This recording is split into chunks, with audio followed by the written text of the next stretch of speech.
A Big Sky Resort escape starts with a direct flight, an easy drive, and a warm Montana welcome. Welcome to Big Sky. And what comes next? A journey through your senses. Let's go. With over 5,800 acres of wide open spaces, you can truly tune in and feel what it's like when infinite possibilities stretch out before you. Book mountainside accommodation at bigsky.com/lodging. Come to your senses.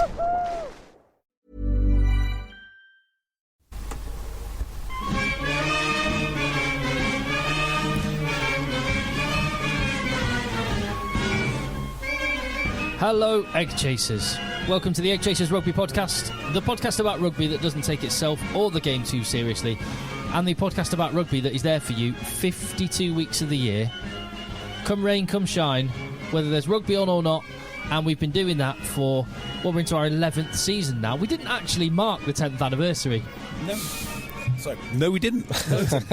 But here we are again. JB, how are you doing? I'm very well, thank you. I'll get onto your feet situation in a minute because it's quite topical. And Phil, how are you? I'm good, thank you, Tim. Good. JB is shoeless, sockless, naked feet, Yep. OnlyFans ready. Do you think Joe Marler listens to the podcast? Oh, yeah, I remember. Yes, he's done something which I should have done years ago, really. Set up an OnlyFans. He set up a foot fetish OnlyFans thing. I think he might have listened to the podcast, our jokes, and realised it's because the whole joke started because of old YouTube videos where some of our top commenters were talking about JB's feet. Well, this is actually... Well, how can I be delicate about this? There is a man, and I understand him to be a very nice man, but he does have a fetish for feet. And the story goes that... How is former New York Jets head coach Rex Ryan, by the way? Quite. Well, the story is he does actually message the England team when they're in camp asking for socks.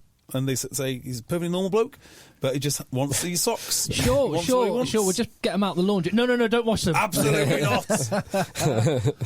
Such a weird thing to be into.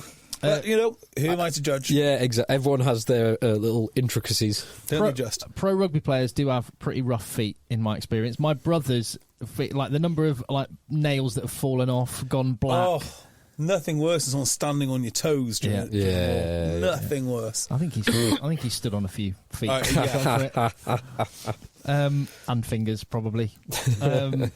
So, yeah, anyway, we've got lots to talk about on this podcast. Hey, I'm off to Dubai to watch the Sevens yes, this week. I was going to say, when are you going? Tuesday night. Can I tell you about my drama, which has occurred tonight? Well, actually, it's been unfolding very slowly, like a slow-motion car crash. And at every stage, I've had loads of time to unwind this drama, but I just haven't got around to doing it. And today, it might have got unmanageable. Uh-oh. So, I cannot find my wallet anywhere. Do you guys ever use your wallets, or do you just use your phone now? Jay, I'm so surprised that you losing an important piece of personal possession. I've not seen it for about 4 weeks, but I've not needed it for... Inches I away. thought you just whipped out my wallet then. I was going to... Not your wallet. Sorry, no, inches away from your beautiful, filthy feet. So do you take your wallet out with you everywhere, Phil? Yeah, pretty much. Do you? Yeah, I don't actually have my cards registered to my phone. I have one card registered to my phone, and that's because I went to France, and when I was in the World Cup in France, I thought I better have a backup because I'm in another country. But other than that, otherwise, I don't like having my cards on my phone. So I have 2 cards on my phone, and I've got 3 separate cards for various things, like podcast or whatever it is, right? So I've got a wallet somewhere, but I never need it because I never need those cards. So I just leave it, and it's got my ID in it, and I just haven't seen it. And when you're not seeing something for a long time, and you just can't get... I know it's in here, because I've checked all my statements, and nobody's using these cards. So it's not like someone's living the good life. And I just can't find it. But I'm going to Dubai. In 2 days? Yeah, and I'm thinking, I'm pretty sure that Google Pay works out there, but I'm not entirely certain. Anyway, last night... But it's also... It's not... entirely unpredictable for you to lose your phone, say, 1 day or 6 hours into a multiple day booze. Yeah, so I am. I mean, actually, that's when my last phone went missing. It's almost certainly going to happen in Dubai again. Okay. Yeah, So, in fact, have you thought about just buying another one and taking it with you in a suitcase? Are you mad? this is my spare phone. This is exactly what it does. This is literally what it does. It replaces all my other phones when I drop them in the bilge of a boat or, whatever happens. So I'm thinking last night as I go to bed, I really need to find this wallet. And as I'm drifting off, would you believe it? I just have a thought, oh my God, it's in this special place. So run downstairs, open up the drawer where it should be. Now, the wallet isn't there, but a single bank card is there, and it's the bank card that I need. I was like, yes, get in. That's fine. So I've got my emergency bank card now, and I've got my phone. Good to go. Nothing can go wrong. Today, I put a peppermill into the cupboard, open up the cupboard, the peppermill falls out and smashes my phone to pieces, which is why I have my spare phone, which has no camera on it, no camera function on it, no NFC payment on it. So now I've got one solitary bank card, no credit cards, no phone. Oh, living on the edge. I love the No camera is definitely a good thing going to Dubai. Yes, that's undeniable. But he's not going to be able to prove that he had a chat with Stephen Donald or whoever he chatted with last year. Yeah, Stephen Donald, Stephen Donald, Casey Luawa. Leiluai. No, that's another guy. It's a different guy. It doesn't matter. Laulani. Yeah, could be. What's his name? Good lad from Worcester who listens to the podcast. Kerry Sweeney was there. Marcel Garvey was there playing. Yeah, there's loads of people. Are you doing the CrossFit thing this time? I'm not. I don't even know. So here's a hilarious mishap from me. I've booked it a day early. So we're leaving before the last day. So this year in the Sevens, they've moved it all back. They've moved it all back a day because there's meant to be a national holiday for the UAE, Martyrs Day or some such thing. So they've moved it all. So it's now Friday, Saturday, Sunday, whereas before Thursday, Friday, Saturday. Are you playing this time or just travelling? Just watching. Just watching and reporting. Watching and reporting. But, but unfortunately, we're missing the last day because we fly out on the last day because they've moved back. And I didn't check Who's we? Me, friend of the show, Dave, friend of the show, Ollie. Dave Mack. Yeah, Dave And Mack. Big Ollie. D-Mac's going. Yeah. Jealous? I'm very jealous. I am jealous. I'm sad I can't go. It's going to be good fun. How did he swing that? We decided this during the... No, I know, but I was meant to be last weekend in La Rochelle with this guy, and he was out. I saw him multiple times during the World Cup in France. He's just got an unbelievable missus. She's a proper keeper. He's got small kids. Three or four. Yeah, four kids. Four of them. Fair play, D-Mac. So, yep, that'll be my Wednesday, Thursday, Friday, Saturday. Oh, that's going to be exceptional. But of course, back for Sunday to record the pod because I'm a professional. Of course. Yes. So when we went to Lisbon last year, which Patreon listeners might know, we might be going again to Lisbon next year, but no one else will know. Anyway, when we went to Lisbon last year, it was just you and me, Jay. It was. And what was it? We landed... We got to the hotel about 5:30 in the evening. Great time to arrive. Great time to arrive in Lisbon. 5:30 in the evening on Friday night. Sundowners. Yeah.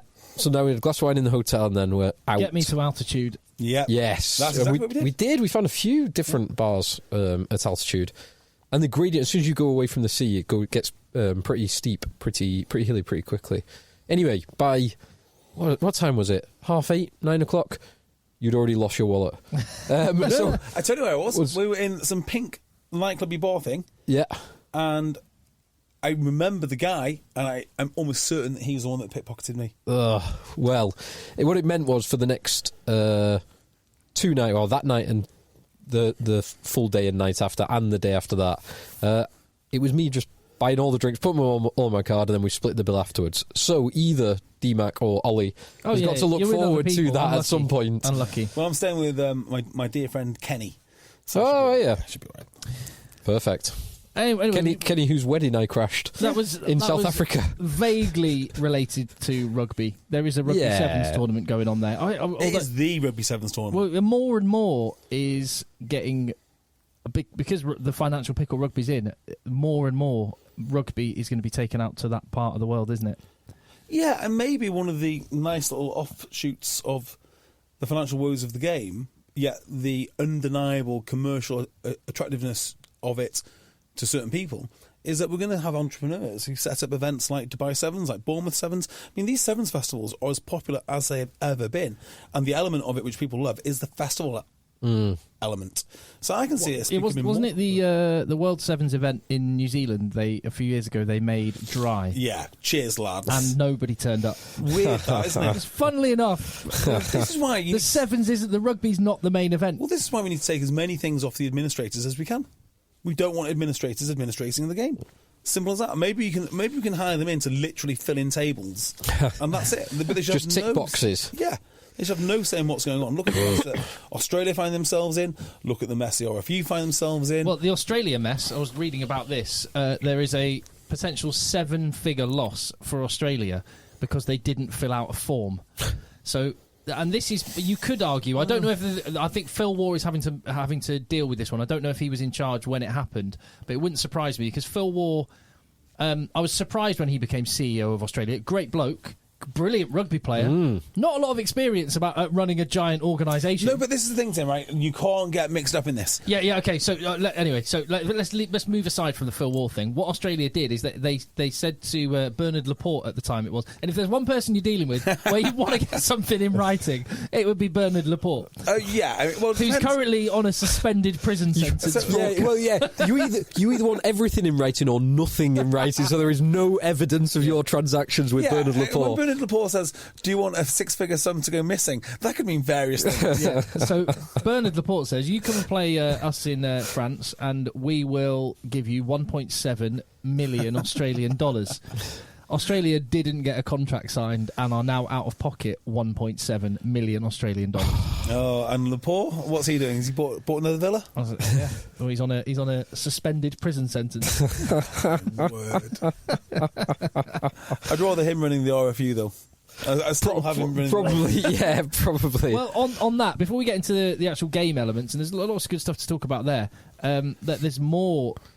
Chat about this. Is it PRG or PG? The player game agreement. PG. Yeah. Professional game agreement, isn't it? Professional game agreement. That's right. And the championship clubs have said no, not interested in what you're. And now everyone's getting a little bit tense because it looked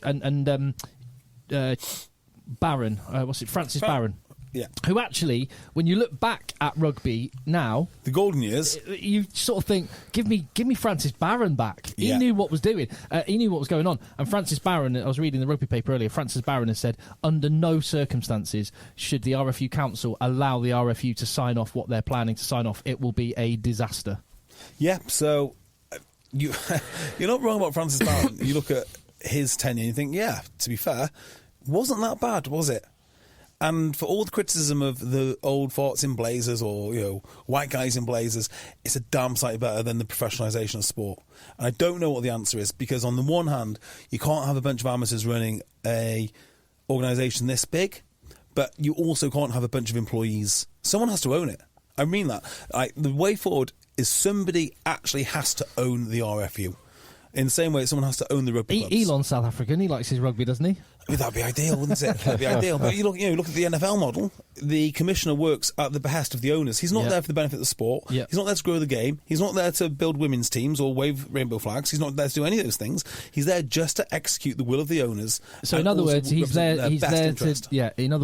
to deliver good dividends for the owners and their business associates. Yeah, he's not like Bill Beaumont, who's like, oh yeah, we'll make a sustainable World Cup. Will you, Bill? What, when you're flying teams from all around the world?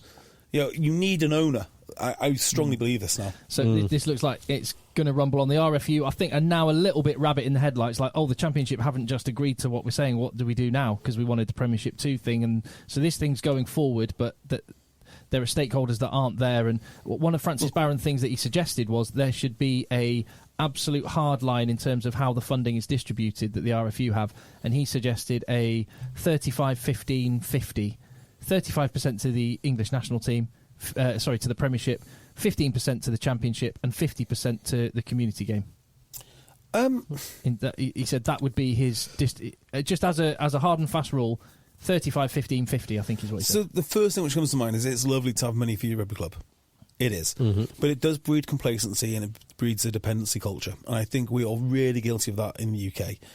And but when he says grassroots in the community game, that could be development officers, that could be infrastructure. That's the problem, right? So the development officers were great, but simultaneously, I mean, if you had a development officer now, Tim, if you had 2 of them and they ran all your sessions, there's a good chance that you wouldn't be involved and that your 3 fellow coaches wouldn't be involved. The reason your team works really well is because you've got 4 committed parents that really care, and you can't replace that with a development officer. And I know it sounds awful to the guys that did a really good job, or they certainly tried their hardest. I'm not saying that, but it is a dependency culture. But what I would want for the under 16 team that I'm involved in is I would want a funnel from the schools where rugby's not played and the areas where the talent that there is in areas that don't know about it. We're in South Manchester, we're in inner city Manchester. There's tons of kids that I'd love to. Yeah, I bet there is. But again, this is the problem. We want that funnel. Yeah, but the problem with the funnel, right? And sorry, I'm going to go back over all ground. But this is about the dishonesty of the RFU. So when I talk about the dishonesty, they won't tell the kids the truth, and they won't bring in the full version of rugby to a school. So if you're a young man in a school who's never experienced rugby, they're not going to tell you how hard it is, or how hard you need to hit, or how hard you need to train. They'll give you some weak, sort of pale impression of rugby, like hits or touch or limited contact, and nobody likes it and nobody wants to play it, and they go, well, I'd just rather play football, thanks, because it's very hard to get schools to play. Schools are exactly the same as you guys. Like most schools in the state sector where they take it really seriously are done because of incredibly committed teachers who just love the game, and they want to have a school team there. Maybe they've got a history of playing, and that's part of the history of the school, and that's important to their identity. But I think it's going to be a real stretch and a real effort to make schools that don't play all of a sudden play without that committed member of staff. Well, on the off-field stuff, just to kind of wrap that up before we get into the actual rugby, it's not going to help when there was an article in the Times today.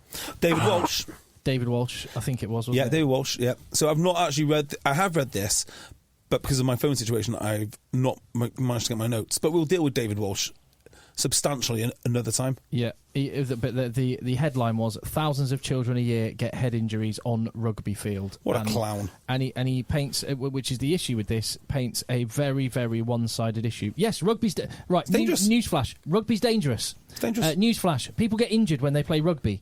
But what is not mentioned in this article, and never seems to get mentioned, is the counterfactuals, which is, as everything in life, it's a trade-off. Yes, you might get injured playing rugby, but you will get so much positive, incredible stuff that never gets mentioned in articles like this. I don't know. As you mentioned, like how dangerous it is having disillusioned young men on your street. As you mentioned, how dangerous it is that pent up aggression, having no outlet. You mentioned any of that. No, he hasn't, because. Well, I mean, there's lots of things that I'd go into, but he just hasn't. Kids sat in front of their computer all day, getting out in the fresh air, having fitness, being in groups of actual people, being in an inclusive rugby club place where they might speak to the Alakadoos that are of a generation above them and people from all backgrounds. No, none of that mentioned. So well done, Sunday Times again. Nice one. Well, he's just not a real journalist. That's what I'd say. A chief sports writer, not a journalist. Anyway. That's all the off-field stuff. Loads of good stuff. One other off-field, which JB and I were touching on yesterday on WhatsApp, Northampton's accounts. Yes. Northampton Saints. So we mentioned briefly Leicester's last week, which was about 1.5 million loss. Northampton's 1.1 million loss before tax ended up being, I think it's 467k loss with the tax corrections rebate situation.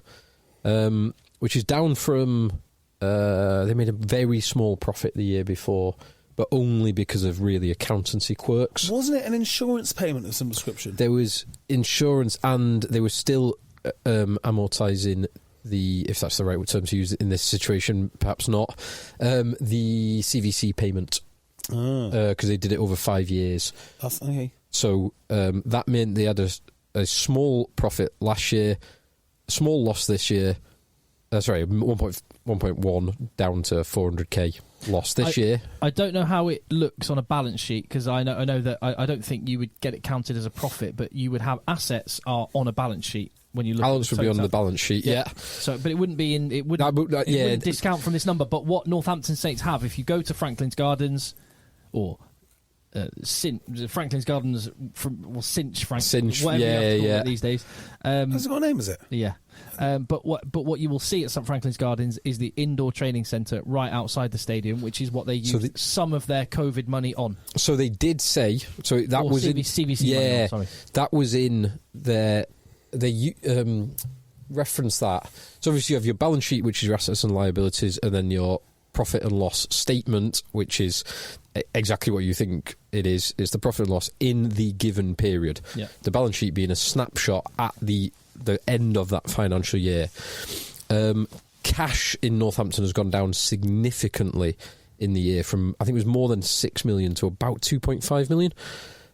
And they specifically reference the construction of that training facility, which evidently they have ploughed cash into, at least some of it, rather than expensive long-term loans, which that is a good thing, and that will pay dividends long-term. Both in terms of players, and I'm sure it'll be a resource that they can use for other things. They can monetize, yeah. Well, I think that's the interesting story on this one. So, season ticket holders went down, rugby revenues went down, not least because they had 3 fewer home games last year. Yeah. Their hospitality events, conferencing, the external rugby or the outside of rugby stuff actually grew by 21% there outside of rugby revenues. Now that is a good thing for the. Obviously, the rugby revenues going down is bad, but any club who is astute enough and has the foresight to be able to increase their non-rugby revenues are doing the right thing, because they might all be relying on non-rugby revenues a bit more going forward. Yeah, I mean, you say they're doing the right things, but then you're getting into what I call the gold ring dilemma. Well, so the gold ring dilemma is when you build a load of tangential businesses to support your warm, non-profitable business, and Colin Goldring shows up, he's going to go, yeah, I'll keep that, and that. Love the car park, by the way. Hate the rugby club. Get rid of that. Yeah. Which is only a logical thing to do. Northampton Saints do have a very nice car park. It's giant, and it's exactly where you can imagine loads of industrial units being. I mean, when you're erecting hotels and conferencing facilities and all the other things just to keep 15 men on a field playing with a ball, you've got a problem. Your core product should be profitable, which is the rugby club. And I say that, I mean, yeah, it should be. And maybe the branding of the rugby club then draws everyone in around it because they need to stay at the hotels and so on and so forth. So maybe it's not quite as simple as I'm making out. But you see the point I'm making. Yeah, the point is a good one, because you're exactly right. You are relying on the owners of the club, whether it's public or private, but you're relying on the owners of the club to prioritise rugby above all else. Yeah. I.e., if you've got the rugby club being loss-making and all these other businesses being profit-making, you have to love the rugby. Otherwise, you just switch it off and then you make more money, which is exactly the gold ring scenario.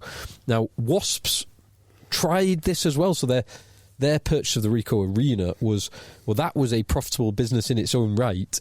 They were hoping that could be profitable enough to sustain not only the rugby, but also the enormous debt that they that they took on in order to buy the Ricoh Arena itself. Had no assets, did they? They had they had nothing. They took a £17 million bond. Enormous bond. And then spent it all on rugby players. Yeah. But they also bought the ground itself, which was profit-making, but not profit-making enough to sustain a £10 million rugby business losing money, and then the debt on buying a £30-odd million asset. £17 million does buy you a few good years. It does. Danny Cipriani, Charles Piatow, Curly Beale. I mean, these are just some of the names. We might have only played 1 or 2 games with them. Vincent Koch. I don't think he played a single game. Maybe one. Villy LaRue. Good shot. Double World Cup winner, Villy LaRue.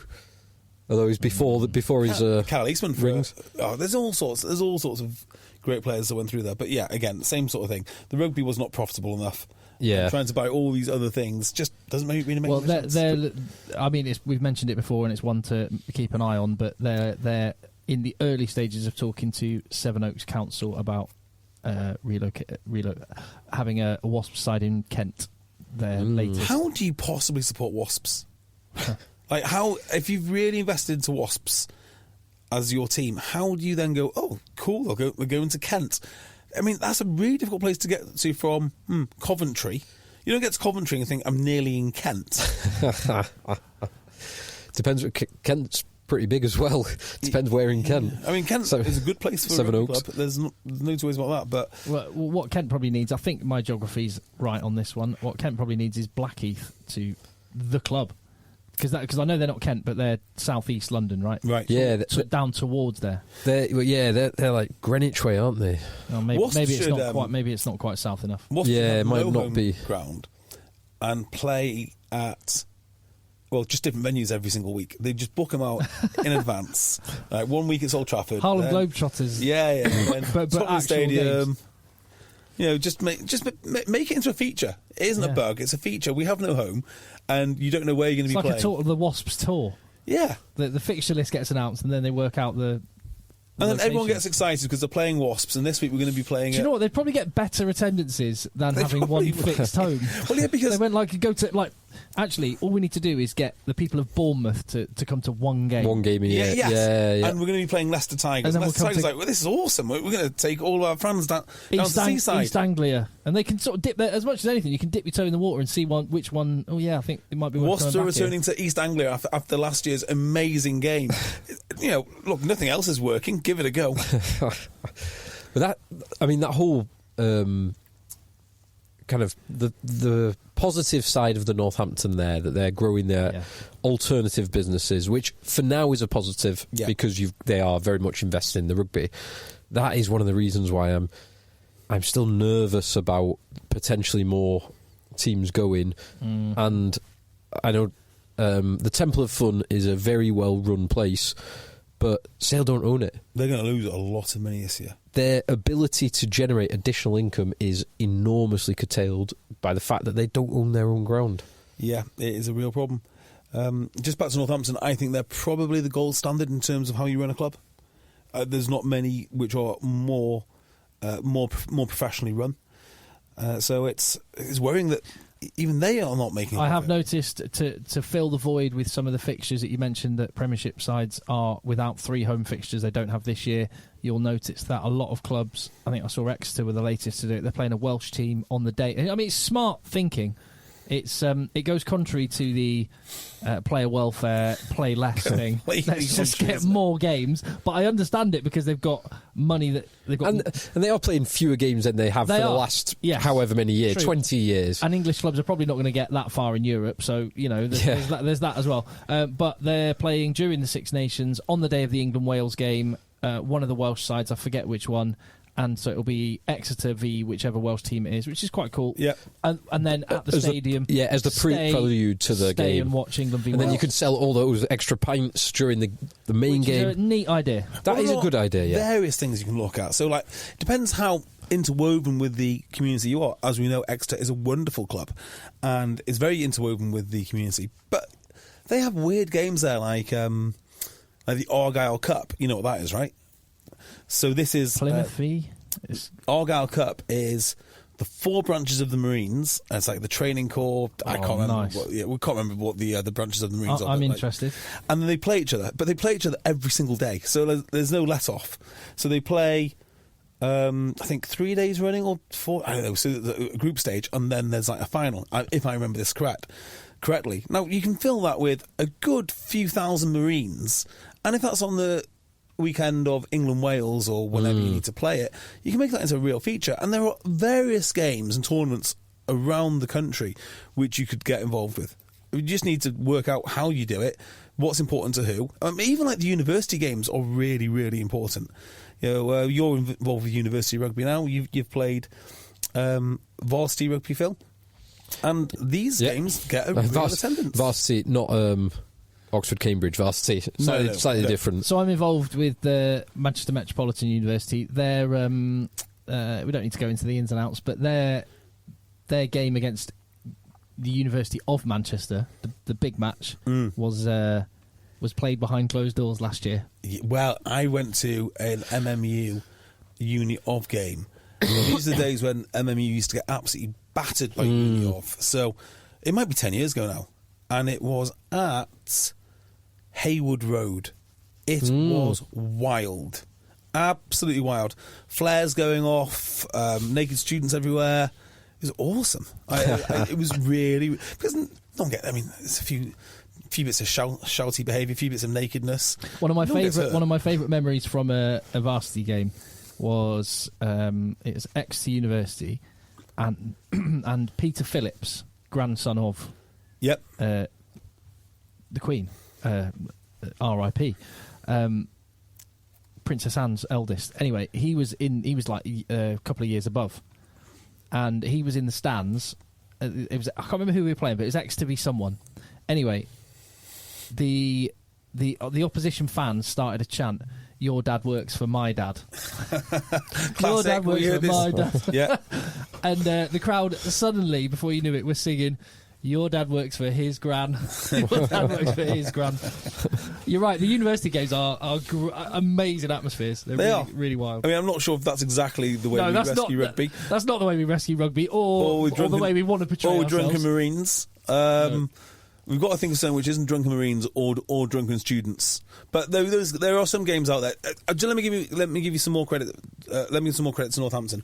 And yes, it isn't within the player welfare thing, but they have really pushed hard in the autumn for invitational games. So they do a lot of barbarians versus world legends and that kind of thing. So yeah, they are very aware of it, and they're a good club, and hopefully they can turn this around. Exeter Chiefs think that they'll break even next year. But a bad financial year this year. And Leicester Tigers have had an extra £1 million pumped in by Peter Tom, or I think it's Peter Tom, the owner. So after the £1 million that they got for Sinfield, Borthwick and Walters last year. Yeah. And Sale will lose more than Exeter, whatever that number might be in a few weeks' time. One to keep an eye on. Let's talk some rugby then. Let's do that. Do you want to start? Have you seen the red card tonight? No, I was just looking at tonight. I was thinking it was a game that I would have liked to have sat down and watched. Racing versus La Rochelle. Yeah, Racing versus La Rochelle. It is currently 24-10 to Racing. Racing had Teddy Thomas red carded after 20 minutes or so for a high tackle on the La Rochelle. Teddy Thomas? I thought it was... Racing. Sorry, La Rochelle have had... Yeah. Sorry. Yeah. Teddy Thomas plays for... playing against his old club. Yes, exactly. Formerly of Racing, now of La Rochelle. He has been red carded for a high tackle, a pretty wild high tackle on Le Garec, the Racing scrum half. Which is worth looking at. Yeah, Le Garec, who is a petit general for Racing, and he's kicking for them. Do you notice who's in the 15 jersey for Racing? I have, yeah. Henry Arundel playing fullback. Yeah. There you go. Any signs of Christian Wade? No. Not in the 23, sadly. I think to be confirmed, but I think we're going to be going to Paris for a Racing game at the end of January. I'm not. Well, okay. Well, I think I'd like to. I think I'm going to Racing. It's in my diary as well. Yes. Okay. I wouldn't mind catching up with Christian Wade if he's not involved on the pitch. Do you want his number? Yeah. Yeah. Okay. That'd be cool. So yeah, that is an interesting one. And again, just jumping around the different leagues, I watched Toulouse v Clermont last night, which Toulouse were very, very good. I also watched last night, I think the biggest club game of the year so far in any league, Leinster v Munster. So I actually don't think this fixture has the heft that it should have. So there were 50,000 people at the Aviva Stadium. Disagree there. Okay, I disagree with myself. That sounds great. And the Leinster team. Well, they were both strong teams. The Leinster team is particularly strong. Yeah. So this is the problem. The Leinster team is almost entirely an island team. It's incredible. Irish welfare policies almost always kick in for island versus island games. Well, they often do around when they're the Christmas derbies, because you've just come in. You're in between Europe and then a month away from Six Nations. Now, I don't know the score, but there's no silverware on the line, so I'm guessing Leinster won. They won 21-16. Okay. Yeah. And it was awesome. I really, really, really enjoyed it. It was, like you say, I looked at the teams and thought, I was thinking the only Munster players I would take in a combined team would be Tyburn in the pack, yeah, and Jack Crowley as the fly half. Other than that, you would pick every single Leinsterman. Yes, I think that's fair. But the Munster team is more than the sum of its parts. 100%. They're a great team with amazing spirit. Listener and good bloke Graham Roundtree is doing good things there. And I've not seen much of this game. I've seen the Craig Casey try from early on, which was superb. It was brilliant. With a break from Zevo and then the little interplay with, was it Frisch, Scannell? Yeah. And Craig Casey goes in the corner. It was great. Leinster kind of woke up and did their thing. But the interesting part for this, for me, the talking point was at the 10 jersey with Johnny Sexton. He was being paraded at the ground before the game with the Leinster fans saying goodbye. Because is he going on the last time again? The last time again? The last time he was there wasn't because he didn't play in any World Cup warm-up games, and his last game there was Leinster v La Rochelle when he got in a bit of trouble. Whoops. So this was a whole lot more of a happier affair. But it's weird to. I find it so strange that maybe the best player to play that day, or that could have played that day, just has decided to stop playing. I mean, why has he stopped playing? He's still world class, even though he's getting paid an absolute fortune by whatever financial company he's. But that'll be there next year, and the year after that, and the year after that, and it'll be there forever. He could go back to France. I mean, I'm not. He probably doesn't want to. I was talking to a relatively senior, older international about this, and in the end, they just don't want to leave their family. But you could go to France and take your family with you. Mind you, that is quite a big. He's 39, isn't he? He'll be 39 at the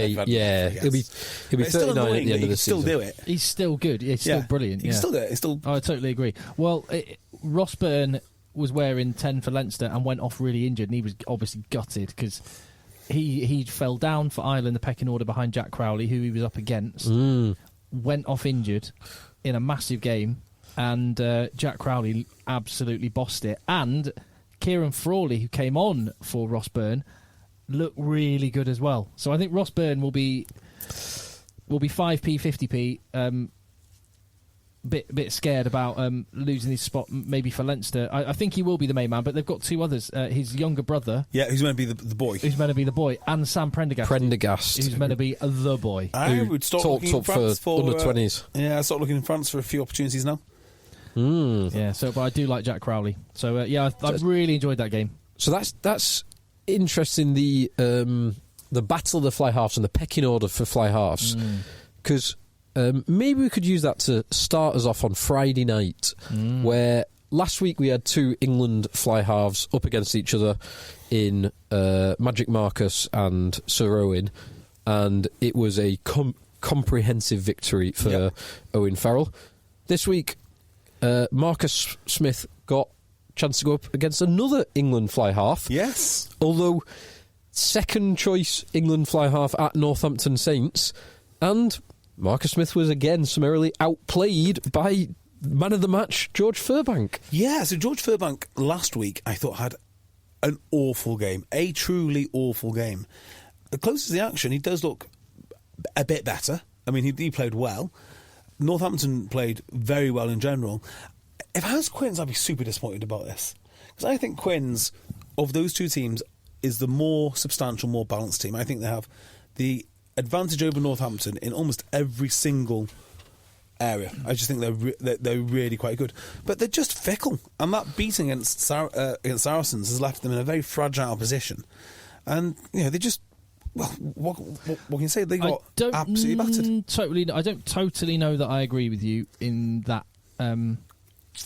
I think the pack is pretty fearsome from Northampton. Well, where do I look? Where would I start my investigations here? And that would be second row and front row. And I do like the Quins front row. I even like their second... Jack Walker against Matavesi's kind of Ethan Waller against Lewis. Ethan Waller's not scrimmaged well for years now. Davison against Finn Baxter. So this was... It's not Joe Marler. Yeah, it's not Joe Marler. Quins put their second choice front row and second row, really, I think. Ernie Herbst, or however you say his name, is a truly monstrous man. Truly monstrous. But you wouldn't say he's in great shape. No. To put it mildly. He could maybe lose Alex Coles and Chunyamunga are both trying to get on the England radar. I mean, they're promising. I mean, Northampton do a really good job of assembling promising young English players. They always seem to buy like the best young English players from London Irish. It's what everyone's done. That's what they've done. When you looked at who they've added to their squad, it's like, Munger and Pearson. But to be fair, they've always been good at this. So, whether it be when they added Miley to the squad, or Christian Day, or Foden, Luther Burrell, they're always good at shopping for young English talent. They've done this for years and they've done it very, very well. Oh, agreed. Agreed. I think it's not... their opposition had a couple of talented London Irish players in Cunningham South, Chandler Cunningham South, and Lovejoy Chawatama, who both came off the bench. And Will Joseph. And Will Joseph, started at 13, didn't he? Was there 4 London Irish players involved in this game? Because you got Pearson. Pearson, 5. Yeah. Crikey. They assembled some team, didn't they? If they'd have kept it together. That's the story of London Irish forever, though, isn't it? Which is, if only they kept it together. Well, it will be now they've disbanded. Yeah. Of particular significance I was interested to see Caden Murley and Tommy Freeman. Who weren't really the wingers to write home about. Oh, Murley. And Freeman played 13. Playing 13 is what's interesting there. Yeah. Because Slight-Home was the boy. Murley scored, was it the second or first try? So they went first try early on, yeah. Northampton deserve a lot of credit for the way that they play. I think that they have a very nice, fluid way of doing things. I'm still not convinced that they're going to win anything. I'm still not convinced. Oh, yeah. I'm the same. They can win games like this where they match up nicely against Quins, particularly where Quins rest a chunk of their tight 5. They matched up pretty well. I don't think that they're not going to win. Northampton aren't going to win anything. They just... sorry to sound like a broken record. Everyone needs this. But they just need a massive second row and another massive front row. They are like Gloucester every single other year for the last decade. 2 more players away. But actually, the rest of that team is very complete. I do love how it all sort of clicks together. And they do win occasionally, to be fair. And they do win at the right times of year. Right at the start, right at the end. And they get in the playoffs. Yeah, I think they'll get in the playoffs. I think they're good enough for that, but I don't think they're going to win anything. At the expense of who? Exeter and Bath, maybe. Oh, I've got loads of things to say about Exeter. But Sale and Saracens are both looking very good. Yeah, Sale and Saracens are definitely going to be in there. I think Leicester will get up there. I really do. Yeah, I think so. And then it's one of the others, and maybe Bath, maybe Quins. Everyone's so I mean, the low level of the salary cap, meaning everyone spends up to it, with the new very, very fearsome enforcement mechanisms, which means you do not want to get caught because you know what happens if you do get caught. Yeah. It just... all these teams look, broadly speaking, the same. They play differently, but in terms of their strength, they look the same. Except for those top 3. Or the top 2 plus Leicester. I am counting Leicester in that. So I think the starting Quins team, despite what happens to them against Saracens, is superb. I think, like I was saying about Northampton, I think their starting team is pretty good. Not amazing, pretty good. In fact, all the starting teams are really good. So you just have to be lucky on the day. If you get your starting team out, there's a good chance that you'll win. With the exception of Newcastle. Well, and you are going to see... I made this point last week or the week before. Because the squads, they do have talent, obviously, but they're also thinner than they were. Really thin. Like, noticeably thinner than they were. I am really quite enjoying... You're going to get these kind of one-sided matchups. So you're going to get a team putting it... They want a big home following. They want to put in a show for the crowd. They want to get the fans in. So they'll put a really strong team at home. And then you get a team who's had 2 tough weeks. They want to rest for a week, and they'll put in a really weak team away. So you will get these kind of matchups. The key question is who can do it, either in Europe, which is probably no one, or towards the end of the season in the final 2 rounds, 3 games of the season. That's where it counts. And there, it's hard to look beyond Sale, Saracens and Leicester in my mind for those. Yeah. I think the 2 finalists will be made up from those 3 teams. Yeah, you're probably right. Oh, you're right. Yeah, you're probably right. And maybe Quins can do it. I think the Quins are right up there. I really think they are. When everyone's back, they're going to be all right. They're going to be fine. I'm trying to think who else is good. They're all good. Bath have got... Bath. How you know Bath have got... Yeah, Bath, we said Bath, Northampton, Quins are all in that bun fight together. Exeter, I think, will probably fade over the course of a whole season. Exeter will. They're too young. Yeah. So I've got many thoughts on Exeter. I've got many thoughts, if you want to hear them. Well, they had a workman-like win today. Henry Slade, again, the main man in that team. He was awful. No, as in just like the leadership, though. Yeah. He's like the lone famous person. Exactly. And that game today... I wouldn't go so far as to say awful. He was dreadful today. He was not. He's missing kicks. He knocked the ball on when he fell over. Everyone, none of those none of those Exeter players could hold on to the Newcastle's great for bringing the overall standard of every player down. But right, just again, let me just read the back line except for Henry Slade, just to emphasise the point. Cairns, Skinner, Skinner's Hawkins. great. Hawkins great. Oh, they're all great. Faye, Wabosu. Hammersley, Wyatt. Hammersley was class, and Wyatt's been really good. They're great, but these are kids. Yeah. So let me just tell you where I am with Exeter, right? So, did you hear Rob Baxter talking at the end of the game? No. I did, yeah. I just loved it. I absolutely loved what he had to say. And we'll come to him in a second. I was watching them play, and they have obviously stripped things down to the very bare minimum. So they are playing like they're world-class players, with players who are definitely not world class. What do I mean by that? I mean that they are just trying to dominate the game line as if they are La Rochelle. So you see these boys running into contact as quickly. The way they speed up the ball is just to run into contact as quickly as possible. Vermaelen is taking a ton of ball. You see Roots doing it. You see the new lad who's the number 8, Davis, Tuima Jenkins is one I was thinking of. Mm-hmm. Like they're playing like they're La Rochelle, but they're not La Rochelle. And my prediction is we are going to see one of the all-time great losses when Exeter go to France. Because if they attempt this sort of rugby against the big boys, they are going to get smashed to pieces. Now, you can do it against Newcastle, no problem. But against... it wasn't no problem. It was tough for them in this game against the Newcastle kids. Fair. Well, Saturday, December the 9th, 2 p.m. kickoff. Who have they got? Toulon. Oh, well, we're going to find out because it's not going to go well for Exeter. I can tell you right now. And then the following week, Sunday, December the 17th, Exeter host Munster. Brilliant. Those are going to be some of the... I'm going to put my neck on the line right now and say those are going to be two of the biggest losses in the club's history in Europe. Oh, I've just looked. Sunday, January 21st, Bayonne playing Exeter. Oh, there you go. Boys. I might get Is it a home game for you? Can I get you onto the club? Can I get on their plane? Their charter plane? Oh, I think we're fairly popular in Exeter at the moment. That would be the time to ask Tim. Exeter, Steve, come on, hook me up. Well, he could do if he still worked there. Huh? He's gone. Steve-O's gone. Steve-O, the media Steve-O? Yeah, media Steve-O's gone. So that wasn't acrimonious, was it? Not that I know of. Not that I know of. Good.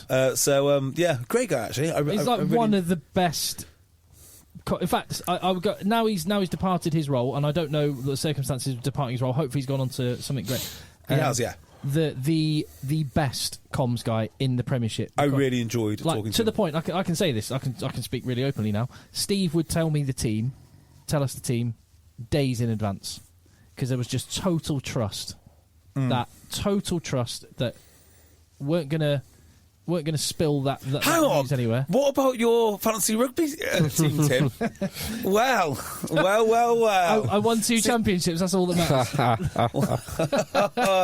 So it looks like everything's coming home to roost now. But you could call him and ask any question about any player at any time. He'll give you a totally honest answer, knowing that you're never going to spill the beans on that, in total integrity, and that made it so good to work. And as a result, I think the content you get, one of the reasons that, I mean, Rob Baxter, as you said, he speaks brilliantly, but you can have a real think about what question to ask him, because they're open books. They tell you everything, and you can go, that, if we can replicate that on the telly, that will give the people watching a great insight. Do you know, so I'm so glad you mentioned this. So, one, I think they're going to be in for 2 almighty hidings when they play in Europe. That's not criticism, that's just where they are as a team. But you can see what they're trying to do, and I like it, and I know there's science behind it. So Rob Baxter gets up and talks to Craig Doyle. I've got to say, the whole BT Sport thing today was brilliant. So Craig Doyle was ace, and they had Stuart Hogg, He's done every Sunday, hasn't he? Yeah, I think. and because it's extra as well. Yeah. He's added that the last extra 3 Sundays have all been Exeter. Yeah. Oh, yeah, of course I have, yeah. And then Tom May, who played in Newcastle. Yeah. And it makes a huge, huge difference. And the quality of questioning and the quality of answer from Baxter was great. So it's like, all we wanted to do is control the middle third of the field. And we did that. And because of that, yeah, I loved it. So I really like that as well, because so the question that was asked was, we'll put some stats up on the screen. These are key match stats. Like turnovers, meters made, tackles missed, that kind of stuff. Can you just talk us through, like, where are you happy with, where are you not happy with? And Baxter did not answer that question. He answered the question that he wanted, but it gave a much better insight, which was those stats there, we'll digest them in the week, we'll have a look at them. We're not talking about them now. All we said was, before the game and at half-time, we want to control the middle third. We want to stop them doing their thing and do our thing in that period of the game, and we did that. I'm delighted with the boys. We're a young team. We can only kind of take one thing at a time. Yeah, it was brilliant to get that kind of insight. And brilliant. Yeah. So people talk about entries into the 22. And that, it's obvious, isn't it? It's like, you want to score goals, you want to enter, but like, where is the battle for that one? And obviously it's the middle third, but it's so nice to hear a coach talking about middle third, how we're going to strip down the game plan. You just reminded me of something which used to get said loads, and you never hear it anymore, treating the 22 like your try line. Which is exactly the same thing. Yeah. Now, Exeter reminded me a lot of Leicester a few years ago. Getting into the 22, but not necessarily scoring enough points. And they're very rudimentary with ball in hand. They just hammer forward. And, as some very strong MMA competitors say, strength is a skill. It is a skill. You're going to have some very big, very aggressive players. Now, I think they've got the raw ingredients, like the right size, the right type of player, but they're all young and proven and on a budget, aren't they? You don't have Will Skelton, you don't have, Dave Ewers, you don't have whoever it may be. So they've sort of got the right raw ingredients. If they can mature this group together to play that way in the long term, it's going to be very exciting. But how do you keep them around for that long?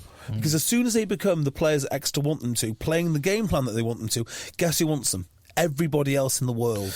And having Welsh boys in that squad. Yeah. Like Tashunza, who's injured, like Jenkins, like Hawkins. Potentially Faye Waboso. Yeah. Could he be Welsh? He's Welsh. Yeah. Okay. Kind of Welsh. Yeah. Yeah, I don't think he went to Welsh school. He might have gone to a Welsh school. He definitely went to... No, I think he went to Cardiff Met to play rugby. And then I think he was he at Wasps? And they went under, was he? Signed his first professional deal with hometown club Cardiff back in December 21. Oh, they are. There you go. There you go. So I think he might have been studying... He also studied at Bristol's Clifton College.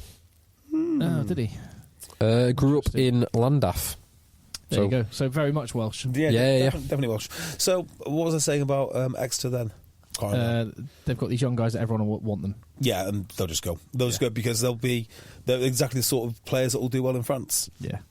Big, aggressive. And dovetailing that with something we were talking about earlier, the sustainability of rugby, something we said a lot, so we don't need to go into, but there's talk about Henry Arundel having a hybrid contract next year so that he is able to stay in France and still play for England. Bearing in mind these clubs are losing money, just allow it. I mean, yes. Let it happen. I want it to happen, right? It fills me with resentment, the amount of money that lads have lost because of... over the years where they haven't been allowed to. Yeah, exactly. Yeah, right. It really angers me because, it is a once... You have one shot at your big contract, really. You go academy, first team squad, you might get another first team contract, you get your one big contract, and if you're not making England money at that time... career's over because after that big contract you fall off a cliff. So I hate rugby, how it's run and how players are treated in terms of where they can play, and as if people own their labour. Welsh players have had it much worse than English players. So yeah, they have. There's no two ways about that. Like Ollie, not Ollie. That's the one I went to school with. Hawkins in in Exeter. Well, he signed that contract with Exeter before he was a Welsh international. as So well. he says, but no, we'll just make an arbitrary decision. Sorry, mate, you can't play. I know. So I hope he does great. I hope he does great things in the future. Hopefully in France. Joe Hawkins. I was going to say Rob Hawkins, but he was the hooker. Former Exeter and Bath hooker. Tigers Newcastle. No, he was Bath first. Definitely Bath first. Bath, Newcastle. Mark my words, it was Bath. Leicester Tigers. Because he was in the under-21s team with my brother. Newcastle, Bristol, according to Wikipedia. He's played for he's got Andy Good levels of clubs. Yeah. He's played for Bristol, Newcastle. Do you say Newcastle? So he's 2003 to Definitely 2010, Bath. 10 to 14, Tigers. 14 to 16, Falcons, and then 16 onwards. Although according to this, he's still at Bristol, but he is now also 40. So I don't think he is still at Bristol. Fine. So 4. I was getting him confused. I was mixing him up then with Neil Clark, thinking he'd been at Exeter, but that was Neil Clark. Right.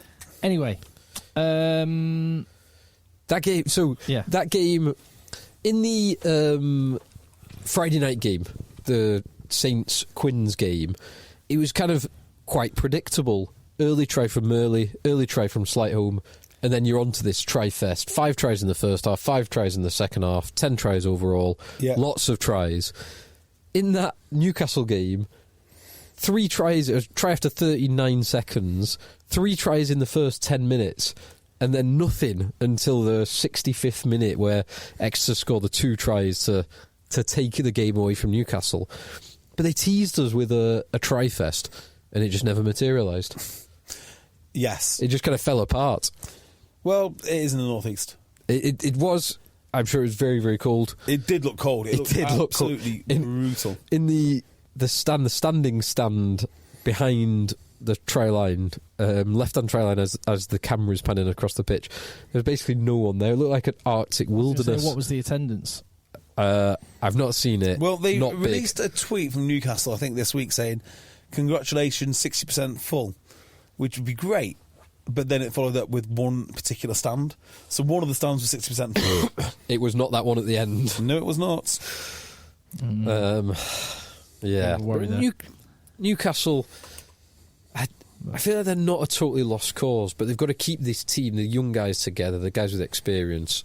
But the problem is they're not going to keep the guys. Anyone with experience is going to be leaving there, and they should be going down at the end of the season if they finish bottom. But there's no relegation, or is there relegation this year? No, there's not. Oh well, then who cares? Yeah, exactly. I mean, they're already out of playoff contention. Because there is a relegation playoff that kicks in at some point, isn't there?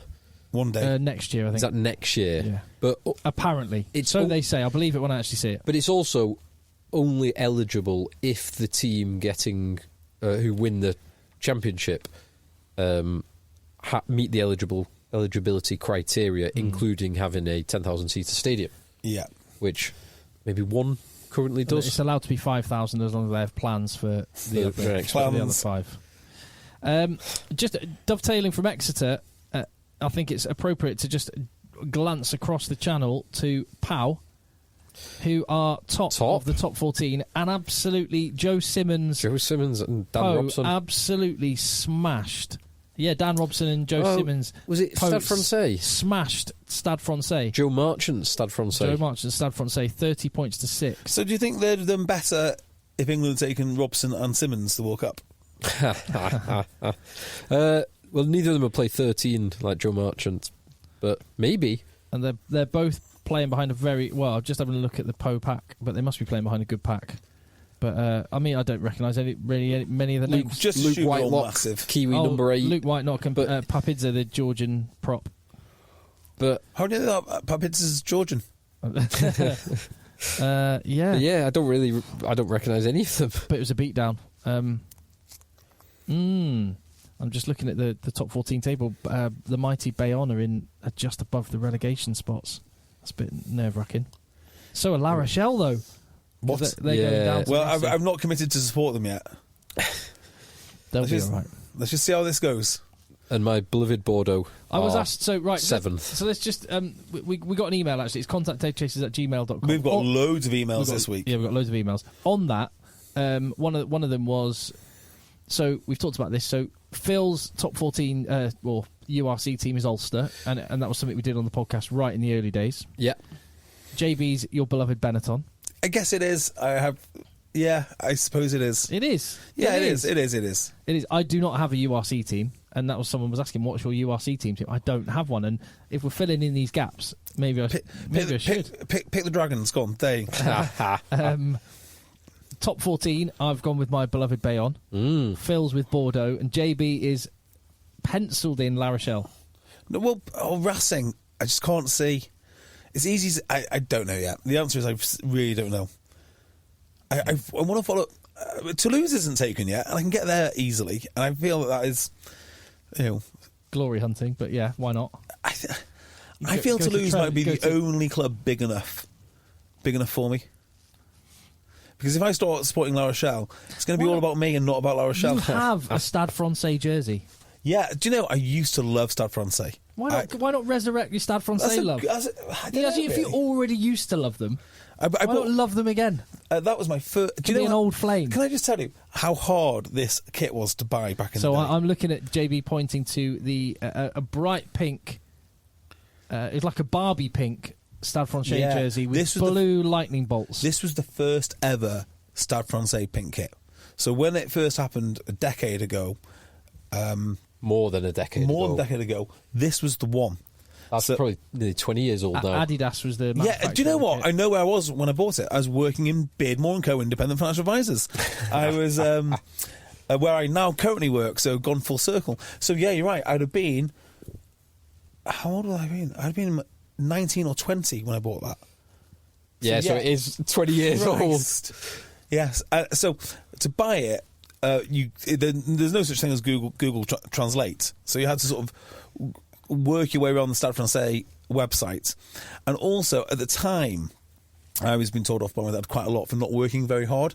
And it was one of those websites which had automatic music play as soon as you landed on it. So there's no disguising it. Accordion music, I imagine. Yeah, I can't remember what it was, but I remember the David Guetta. The music would strike up.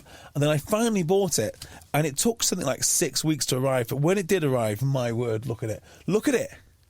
Isn't it beautiful? It is a beautiful kit. And you could dismount that shirt and wear it to a Stade Francais game and look like a proper retro fan. But the thing is now, they're just too popular. So then Stade Francais are? Yeah, everyone started wearing the pink shirts, Tim. You don't remember this because you weren't as into it as I was. So I've got that one. I've got the one which is done by one of the... which famous designer did one 2 years later with all the little faces on. Had that. There's one which is made out of something which looks like denim, but it wasn't. It was like a rugby shirt to look like denim. And then everybody started copying it. So the novelty of Stade Francais rapidly wore off. However, I don't know if you noticed the kit they played in this weekend or last weekend. It was very much the old blue and red bolts. I love it. Well, I think you wouldn't be... you'd be... It's a sexy team to follow. They are cool. But... it's also an underdog because they're the neighbours to the much fancied Racing, and you'd be supporting the team trying to take down Stuart Lancaster's Racing. Now that is quite and doing it the right way, with flair and pomposity and all that kind of stuff. Don't forget they have won the top 14 within I'm going to say 7 years ago with Parisi. Jonathan Dante burst onto the scene. I'm not sure who else was in that team, but they've not always been terrible. No, far from it. Of late. They were terrible before that, though. I was searching for when Stade Francais first went to pink kits, and I found one of the most incredible articles I've ever read on the switch to pink from the Irish Independent. And I'm actually going to read a section of this verbatim, because this is remarkable. So this was published Wednesday, 26th of October, 2005. So that was the season when Stade Francais first switched to pink. So here we go. A top psychologist has claimed that Stade Francais' new pink playing shirts, which shocked rugby viewers throughout the world this weekend, are an obvious cry for help in quotation marks. Wow. Dr. Richard Williams, Wow. a top psychologist based in London, has claimed the shocking shirts are an outward manifestation of inner troubles. Direct quote from Mr. Williams. Goodness me. Just look at the amount of violence that has occurred both on and off the field in French rugby this season. This violence is a representation of other insecurities felt by the rugby men of France. He goes on to say, Stade Francais' pink shirt, whilst easy to laugh at, is clearly not something a normal, healthy club would wear. What? This is a cry for help and needs to be addressed urgently. By who? I implore the Wow. IRB to act quickly. What? That is wild. It is highly disturbing for a fan to walk into the stadium. This is in quotations from Dr. Richard Williams. By the way, I just checked. This is not 1st the of Onion, April. no. This is not the Union. This is the Irish Independent. It is highly disturbing for a fan to walk into a stadium and find their team wearing such outfits. It is bound to have a knock-on effect. That's totally one of the most disturbing things about that whole thing. Dr. Richard Williams, this is 20 years ago, is no doubt sat at home right now on his state-funded pension, and somebody, most likely the Irish taxpayer, has funded his career. He's based in London. Top psychologist based in London. Our taxes. Our Even hard-earned worse. taxes. I mean, I'm okay with Irish taxes being... I mean, I'm more okay with it. And he's gonna, the amount of money we waste on absolute morons. I mean, to even come up with these ideas in of themselves, it makes you unhinged.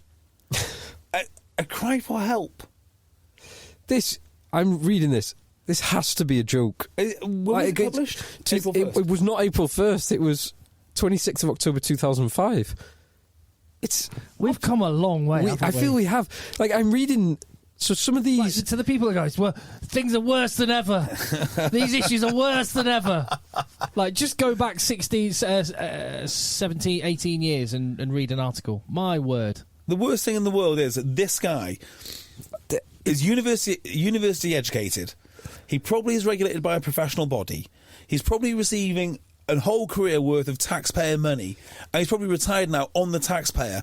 And this is and when this is written, someone should pick this up and gone, hang on a minute, are we paying this guy? Is this guy in a position of power and or authority? He needs to be removed immediately. Immediately. I am... God knows...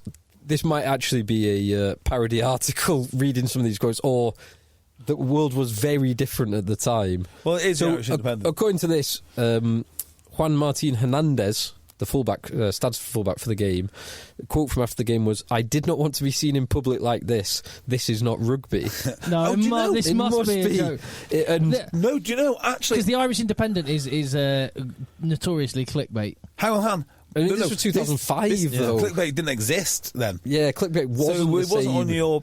Maybe it was on your bloody... What's the name of the person who wrote it? Tony Richard Ward. Williams. This is touchlines compiled by Tony Ward. Tony Ward. So it might be parody. Irish Independent. No, it's come up on the search automatically. Tony Ward, journalist. Oh my God. He's for Independent, the Irish Independent, and the Sunday Independent. Tony Ward, journalist.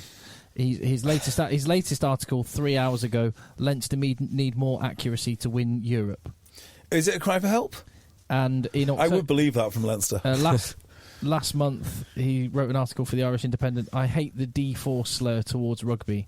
The what? I don't know what that means. D4. The D4?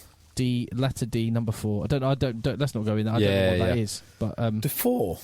But the point being that he is a rugby. If it's the same guy, he's a legit rugby journalist. He's only quoting the expert. Yeah. If that is what Juan Martin Hernandez said. No, do you know, on that one, I think that is serious. I'm sure there was actual ruptions about this. Was it Max Gazzini that used to own the team? See, you even know old owners. The owner, certainly at one point, relatively recently, was Peter Hans Wild. No, just look at, see if it's Max Gazzini. Max Gazzini was a gay fella, and I think what did he do? It's not comic books because that's too long. Yeah, that was too long. Maybe advertising. I think he was in advertising. So he brought in all the pink. He used to spray perfume in the stands and whatnot. And I'm sure their MD was Richard Paul Jones. So Max Cazzini, French entrepreneur, and until June 2011, president of the Stade Francais Rugby Union Club. That's the one. How did he make his money? Advertising? Businessman, career. Advertising in my mind, but links to Bernard Laporte. oh god, This is right up your street. No wonder he's got so much money. It doesn't really say from this article. Oh, I like it. Shady, lots of cash, shady. Yeah, when you see Bernard Laporte's name in there. I wonder if Stade Francais was very much like the wrestlers were to the Dupont family in Foxcatcher. I'm just gonna, I'm just gonna finish up making this plea, like this pitch for you. Oh, sorry, yeah, okay. Stade Francais. Stade Francais. Oh, this is what he wanted me to do anyway. Yeah. Oh, okay, cool. So the reason why you should pick Stade Francais, a few reasons. They are owned by, as Phil just touched on, Hans-Peter Wild. Okay. Who's a pretty cool character. Of Orangina fortune. Correct. Or is it Capri-Sun? Or is it both? Ooh, good question. So that is a good question. I think it might be Capri-Sun, actually. Yeah. Stade Francais they fought for the original. What's the tournament called? What's the shit? Brenner. What's the shield they play for in the top 14 again? The Yeah. The Brennus. Okay. They played the original game for the Brennus against Toulouse. They were founded in 1883, so they were 140 years old this year. Crikey, that's so good. Were one of the oldest clubs in France. They fought for the original. They've won 14 titles over the years, but like you say, you aren't just going to the automatic champs. Famous former players: Matthew Bastereau. Who else? Let's have a look. Lionel Boxis. Oh, yes. So that Christophe Dominici. Oh, yes. Oh, what a player. Fabien Galtier played for Stade Francais. Yeah, did. And I'm just trying to find other players that you would have. Marc Lièvremont played. Lau Mappy played for them for a year or so. Lau Mappy did. Although I think unsuccessfully. The very famous prop Peter de Villiers played there. Olivier Rouma. The South African French. Dmitry Zarzewski. Did Pascal David Skrella. Rabah Slimani. Yeah, they've had loads. Sylvain Martinet. That's some great players. Oh, yeah. They were an absolute powerhouse back in the day. Gus Pichot. Juan Martin Hernandez. Yeah, he went there straight after Bristol. Yeah. Morgan. James Haskell. No, more importantly, Morgan Williams. Canadian, yeah. Morgan Williams, the Canadian scrum half, played there. Paul Sacchi, Rich Paul Jones, as you mentioned. Rich Paul Jones was the last English amateur to play in the professional era. Great number 8, Simon Taylor. Yes, he was a superb number 8. Brian Lima, the chiropractor. Felipe Contepomi, Juan Martin Hernandez, Rodrigo Roncero. England Sevens international, Ollie Phillips. Yeah, he was top try scorer there, I think, at one point. Yeah. George Smith, Will Genia, Digby Ioane. Yeah, those weren't good. Those were not good years. And Radiki you can Samo. get there direct from Manchester anytime you want. So is Stade Francais your top 14 side? I don't know yet. I'm gonna. Man, You hate Paris. I don't like Paris. I've got to say. I like Paris. It was I didn't like Paris. Didn't like Marseille. What didn't you like? Oh, you're so wrong about Marseille. I think you're wrong about Paris. I think you're wrong about France in general. I love France. I'm a massive. What bits do you love? What parts of France do you love? Not the south, not the love north. the south coast. Nice, But not Marseille.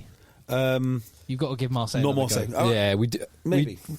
We need to be fair to Marseille and give it another go in summer season. We were there when it was pissing with rain, and there's this one little park called Le Cours Julien, and it's where all the cool kids go at night. It's a very. Well, all I can say about Paris is when place. I've been there, it's been cold and wet and hostile and rat infested.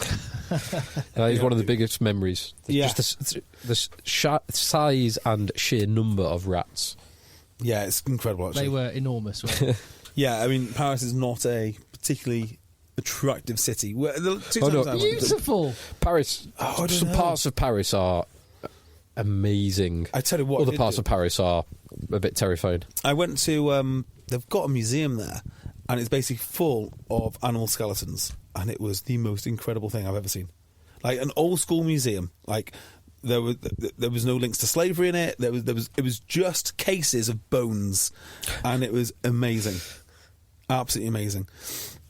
So yeah, maybe we'll have a look and see where we're up to. No commitment yet. Right. Okay. Fine. On we go then. Any other games that people particularly enjoyed? Bath versus Sale was nice. And before you turn your nose up, Tim Cocker, one try is a bit too many for you, Tim. Yes, JB. exactly. Look, this is almost twice as good as some of the 6-3 victories. So I don't know what you're complaining about. Fair. I worked on Bath 3, Sale 6, Fafterclerk Man of the Match. One of my favourite ever games. In fact, some of my favourite ever games have been this. We know the absolute scrum fest down in Bath, which Sale prevailed. Sale have pretty much had the upper hand over Bath now for a few years, and this was no different. And I like the idea of the two contrasting styles, with Finn Russell trying to guide Bath with missed passes. So I imagine this game, before the game, was going to go something like this. Bath were going to pretend to be really hard, show up at Sale, get absolutely battered, and Finn Russell was going to try and miss pass his way out of trouble. And that's kind of what happened. And in the end, George Ford knocked over 2 penalties at the end. Well, do you know game over. Do you know what Bath have done? Which it's just when you read the names on the team sheet for the Bath pack: De Toy, Jonker, Van Veltzer, Kurt Sear, Cloherty. It's like, I spot a theme. Is there? What's the name of the head coach of Bath as well? Let me check. Van Graan. Yeah. Interesting. Yeah, they are. Look, you got to give Bath credit, because they were 3 years have been horrific, and now are they top? Are they second still, or have they dropped down? I think they're fourth. Third or fourth. Yeah, fourth. Yeah, it's it's a vast improvement. It is a vast improvement. So yeah, I think they'll do fine. I love the fact that Sale absolutely dispatched them though. And by 2 points in the last minute. Yeah, Sale need a bit more respect. I mean, like, we shake our head that, it's only 12 or 11-9, but it's a good result for Sale. It's a great habit to be having in the results. You look at Sale are the only team to have only lost one game. They've won 6, lost 1. So bearing in mind they've won 6, lost 1. Their points difference is plus 17. Perfect. They got hammered by Exeter as well, didn't they? Oh yeah, there's that one. They conceded like 40 odd points. 40 odd nil. Yeah. Which is weird, actually. How Exeter play and how Sale perceive themselves. You'd think Sale would deal with that really nicely. But yeah, Sale are also the third lowest point scoring team in the Prem. They've only scored more points than Newcastle and Gloucester. Yeah, but when you defend that well, so. Well, they do. They have the second best defence behind only Exeter. Well, again, is this not sort of showing us what we already know about the Premiership, which is it's about what you leave out? So it is obvious to me that Northampton leave out defence and they rely on scoring lots of points, and that's great. But if no one's scoring any points against you, that's probably better. So. Yeah, I'm all down for how Sale are going about their business. I think especially with a guy like George Ford in your team. Yeah, yes, exactly. A team that doesn't concede points and George Ford. Yeah, if Alex Sanderson is convincing all those young lads to fly off the line and absolutely annihilate people, that's great. I'm all for it. All for it. Sale did have some bad news this week. Tom Curry. Do you know there was talk of this injury being far more serious than even this is suggested, because it's season ending, is what we've heard. Yeah, it could be detrimental to his entire career. It could be something which just does not heal. What is it? Hip. Oh God. So it's a really, really nasty one. Is it a bone thing or muscular? As I understand it, it's one of those injuries which he'll come back from at some point, but it's going to need to be managed for the rest of his career. It's not a simple one. This. He's 24 still. Well, he's 24, but he's got 50 caps. Yeah. I mean, he's got some collisions, isn't it? And the way that he plays the game, he really does put. It's a good job they've got a spare. Yeah. I mean, what do you do with a guy like that? Because I don't think you can manage him. really. You can manage the injury through training and conditioning, I guess. You can do that. Imagine how massive he's going to be, because he'll take out all that frustration just In the gym? In the gym. Yeah, But, yeah. like, he loves the physicality. You can just see him on the field. Like, he loves the physicality so much that I think he's going to end up like many great players, like Sam Underhill, like so many who just love to smash things. Your body can't do it for that long. And so many who never have the careers that they should have done. Like someone like Tom Rees comes to mind. Yeah. And there's lots and lots of players who just never made it because they loved it, like loved the physicality too much. It's a heroic way to play the game, and I'm so glad that these guys exist, but it's not good for you. Guys like Tom Curry are like NFL running backs, aren't they? Yeah, they are. They absolutely are. I mean, Tom Curry is just, I think, more than anyone in Sale Sharks, the guy who has learnt the most from having all these massive South Africans around is him. He actually plays like, the way he handles himself now is like an extra Dupree, but he has other skills on top of that. He would get in ahead of Sia Khaleesi in the South Africa team. Yeah, I think that's... Yeah. From a performance perspective, yeah, not from a leadership perspective, but yeah, from a performance perspective. Right. Yeah. On leadership, Tim's favourite player. Did you see this clip this week from Owen Farrell? The best leader. The clip of Luke Pearce being a bit off. Well, do you know... Well, both of them being bellends, really. Yeah, if we're I'm honest. kind of with Owen Farrell on this. Yeah. So I think both of them acted okay. I have no problem with either of them doing what they did. No. I think Owen Farrell's reaction is absolutely fine. Yeah, I think it's fine after the game. Shall I play it? Can we hear it? Will we be able to hear can't hear it, no. No, you can't. You can lip read it, really. So the conversation between Owen Farrell and Luke Pearce was, Owen Farrell says, quote, "That's 3 at the Mall." In other words, he's saying repeated penalties. Yeah, You're going to start thinking about a yellow card. Now, he's the captain of the team. Yep. So reminding the referee, repeated infringements, I think that's a legitimate conversation to have. Luke Pearce said, "Thanks, I can count," in quite a sardonic fashion. Which, I think the sarcasm was unnecessary. And Owen Farrell's response was, "Don't be rude to me. There's no need to be rude to me." He's right, actually. He is. And do you know what? I wish more people said that to Nigel Owens. I honestly think this, because referees, I don't mind the occasional one, but when you start venerating this behaviour, like, this is brilliant, this is what it's all about. All rugby referees great. Look at the respect. I don't think it is respectful. I don't think all this, it's not football. I mean, I think that's disrespectful to football. There's nothing respectful about being disrespectful to another sport live on air. Nothing. Yeah. And then all these refs, I don't think they want to be the guys with the sound bites, but there is more of these one-liners than I'd like. I don't mind them occasionally, but I think they need to cut it out. Yeah, well, interestingly, I think so. I was trying to decide when I watched it. I was trying to go, is my Owen Farrell bias at play here? Yeah, because my instant response was like, totally fair enough, Owen. Like, he did not need on to the be street. sarcastic. It's fine, right? But that's not his job. The bit that, because I'm with you. I think Farrell's within his right to do that. The problem comes where Farrell has not very long ago, 3-4 weeks ago, conceded what ended up being a match-losing penalty if everything else stayed exactly the same, which it doesn't. But he conceded a penalty for talking to a referee in the wrong way in the England-South Africa game. Yeah. Maybe he does just need to bite his tongue. Yeah, I mean, there were maybe other that's ways what to makes ask. He could have made Luke Pearce look even worse by killing him with kindness. Thank you, sir. That's what we say. Well, I don't know what. Actually, I don't know what he could have said. I think he was fair enough. Fair enough. The initial question. This is why you want an Alan Wynne-Jones, right? The question's important. The initial question shouldn't be that's 3 at the ruck, sir, because you're telling him something and you're making him make a decision. You could ask him how many at the ruck, sir. Yeah. Is this the latest one? Would you say that's a number of repeated infringements, Luke? Yeah, there is some way to reframe that question, which is not that's 3 at the ruck. Like, you're blaming the ref for the ruck or the maul situation or whatever it is, but then turn around and say, "Hey, don't be rude to me."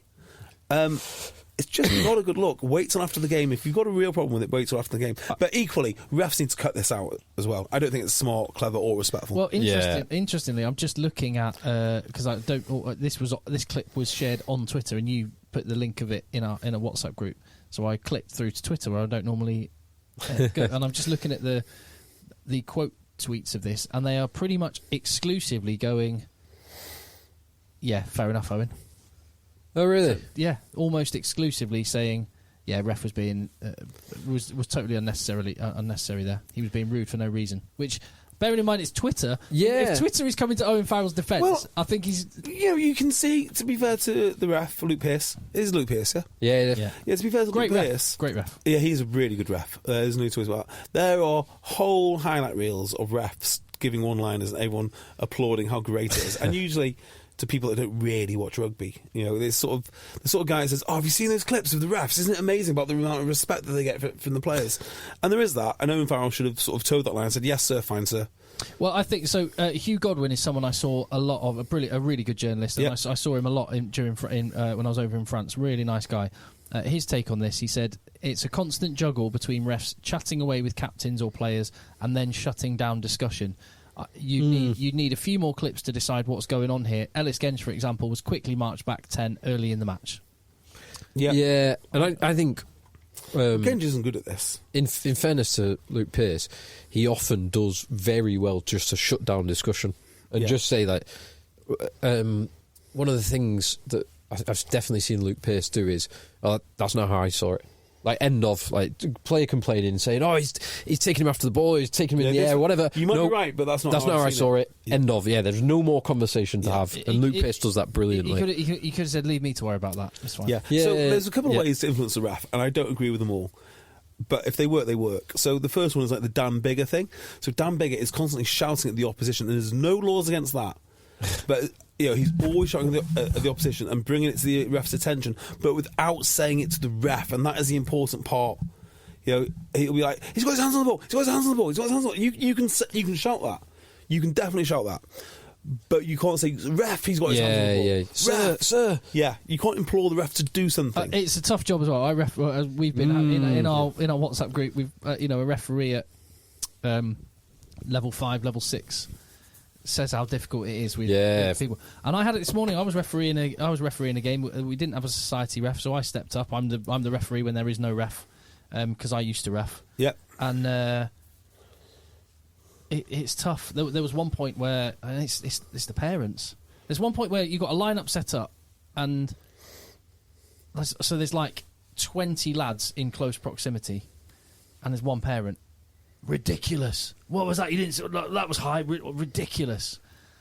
High line out. I just wanted to say something, and I think all I said was thanks for your input. Yeah. But I shouldn't have even given him that. But what I wanted to say was these 15-year-olds are behaving way better than you. Sort yourself out. Yeah. I think from my experience, parents are normally the worst, and parents create environments for their kids to be worse as well. Yeah. If all parents just took the sensible, mature approach and say, the ref's doing their best, it's bloody difficult because you've got a lot of things going on at any given time, and they are going to miss things, but they will do their best overall. Do you understand how society is set up at the moment? That I've seen this at my school. Every parent should be concerned with every little thing that their kids do, regardless. Yeah, and it's not surprising that it boils over into sport. There's no such thing as just letting your child go out and make mistakes and be treated badly on the rugby pitch and dealing with themselves. You have to be involved. So Louis doing his GCSEs this year, this summer or next, this in May, June. He'll be doing his exams, and I get he'll be 16 in January. I get emails every week telling me what homework he has and hasn't done. I've never read a single one of those emails. I've never read one. This son of mine is going to be a flipping adult in 2 years' time. I'm not going to monitor his the teacher says you've done this, you've still got this assignment. No. I'm so down with that, Tim. So we get all these emails like, today is, I don't know, International Pumpkin Day or World Book Day or, Anti-Bullying Day or there's some particularly egregious day that they had to go in for. And I was thinking right, I'm here with their homework, their right angles and whatnot. I'm like, we've got this back to front. I should be teaching them about International Slavery Day, should I decide to do so, and you teach them about right angles. And once the right angles are absolutely squared away, excuse the pun, you can then teach your pet project, right? But until that time, I'm not doing a single bit of homework. A single bit. It's nuts. The whole thing's nuts. And also, I don't think it makes a shred of difference anyway. So, one game we didn't touch on, the Slater Bowl. Slater Bowl, yeah, nice, lovely photograph again. Although sad, but what a great what. I know. I mean, It's sad to see Ed already, like with his I don't know what you call it, the trolley mobility trolley thing, like his frame thing. Oh, we've talked about it before, like a literal, no, not literal, but a figurative superhero of a human being. Yes, a couple of years ago on the rugby field. Yeah, it is remarkable, and still then, like, it was one of the things that I noticed when we met Doddy Way in Monaco. Doddy Way was still just about the biggest bloke in that room. Yeah, in a room full of superheroes, and Ed Slater stood there, just about the biggest bloke there, and he is like a superhero, or was like a superhero, and it's heartbreaking to see. One of a handful of men who can actually play the sport at a very, very high level, and it's ultra elite level. So jarring. And I know it makes it puts everything in perspective, and it doesn't really matter. But it's just he deserved that England cap. He couldn't get any closer to playing for England without playing for England. Why did he not get it again? Injury.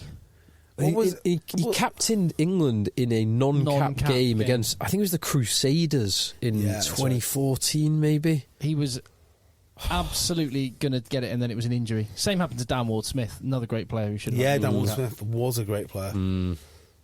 Yeah.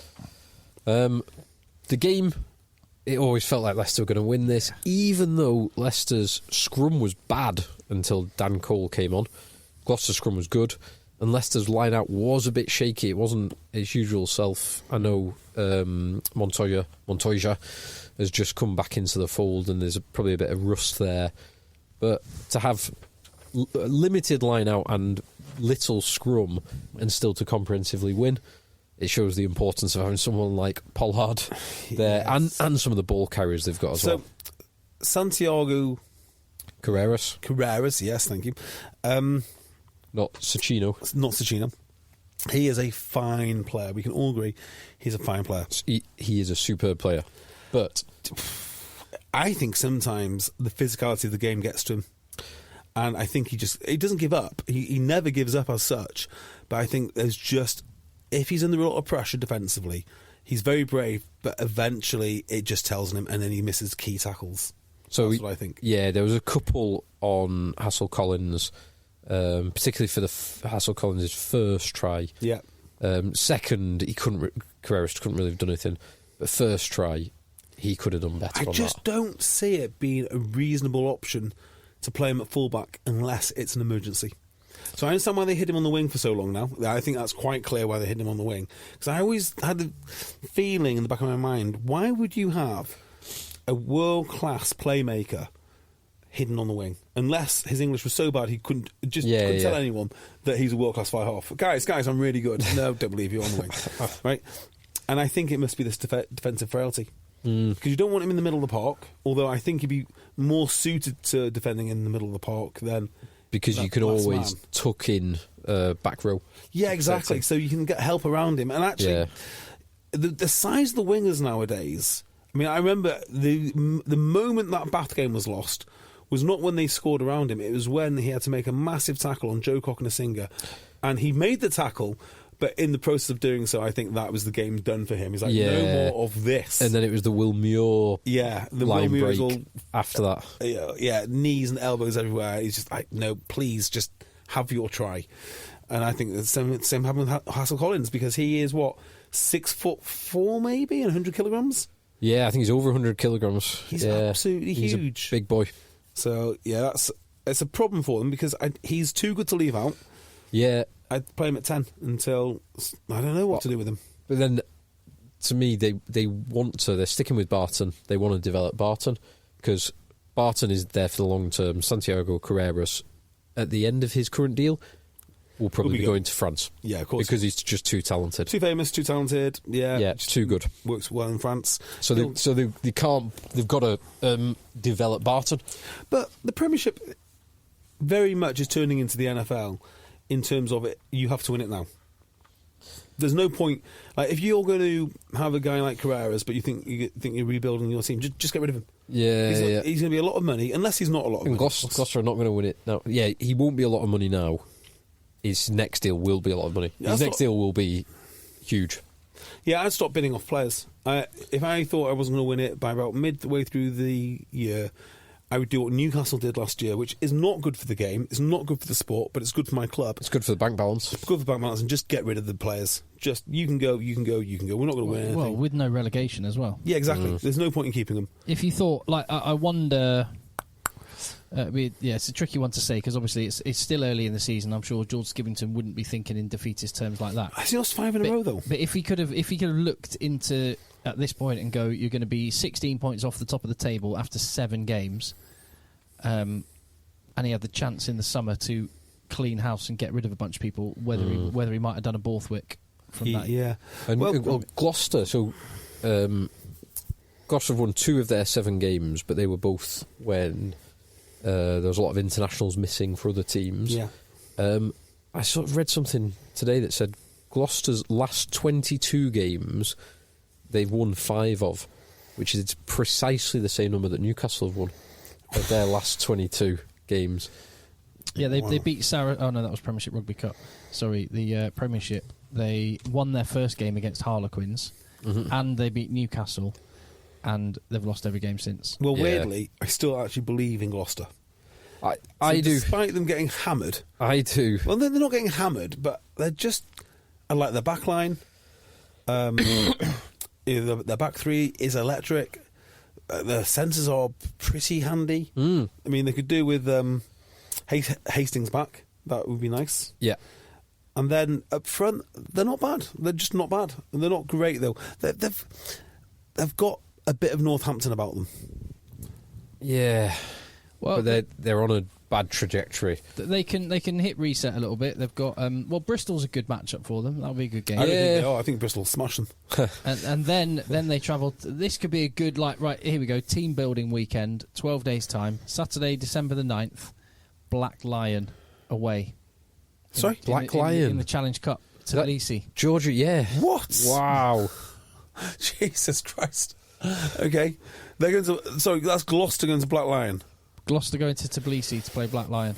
Quick stop in Dubai on the way, or on the way back. Maybe make it on the way back. Kiev. That's awesome. Kiev or Tel Aviv. That'll be a great time. Yeah. And then they got Claremont the following week.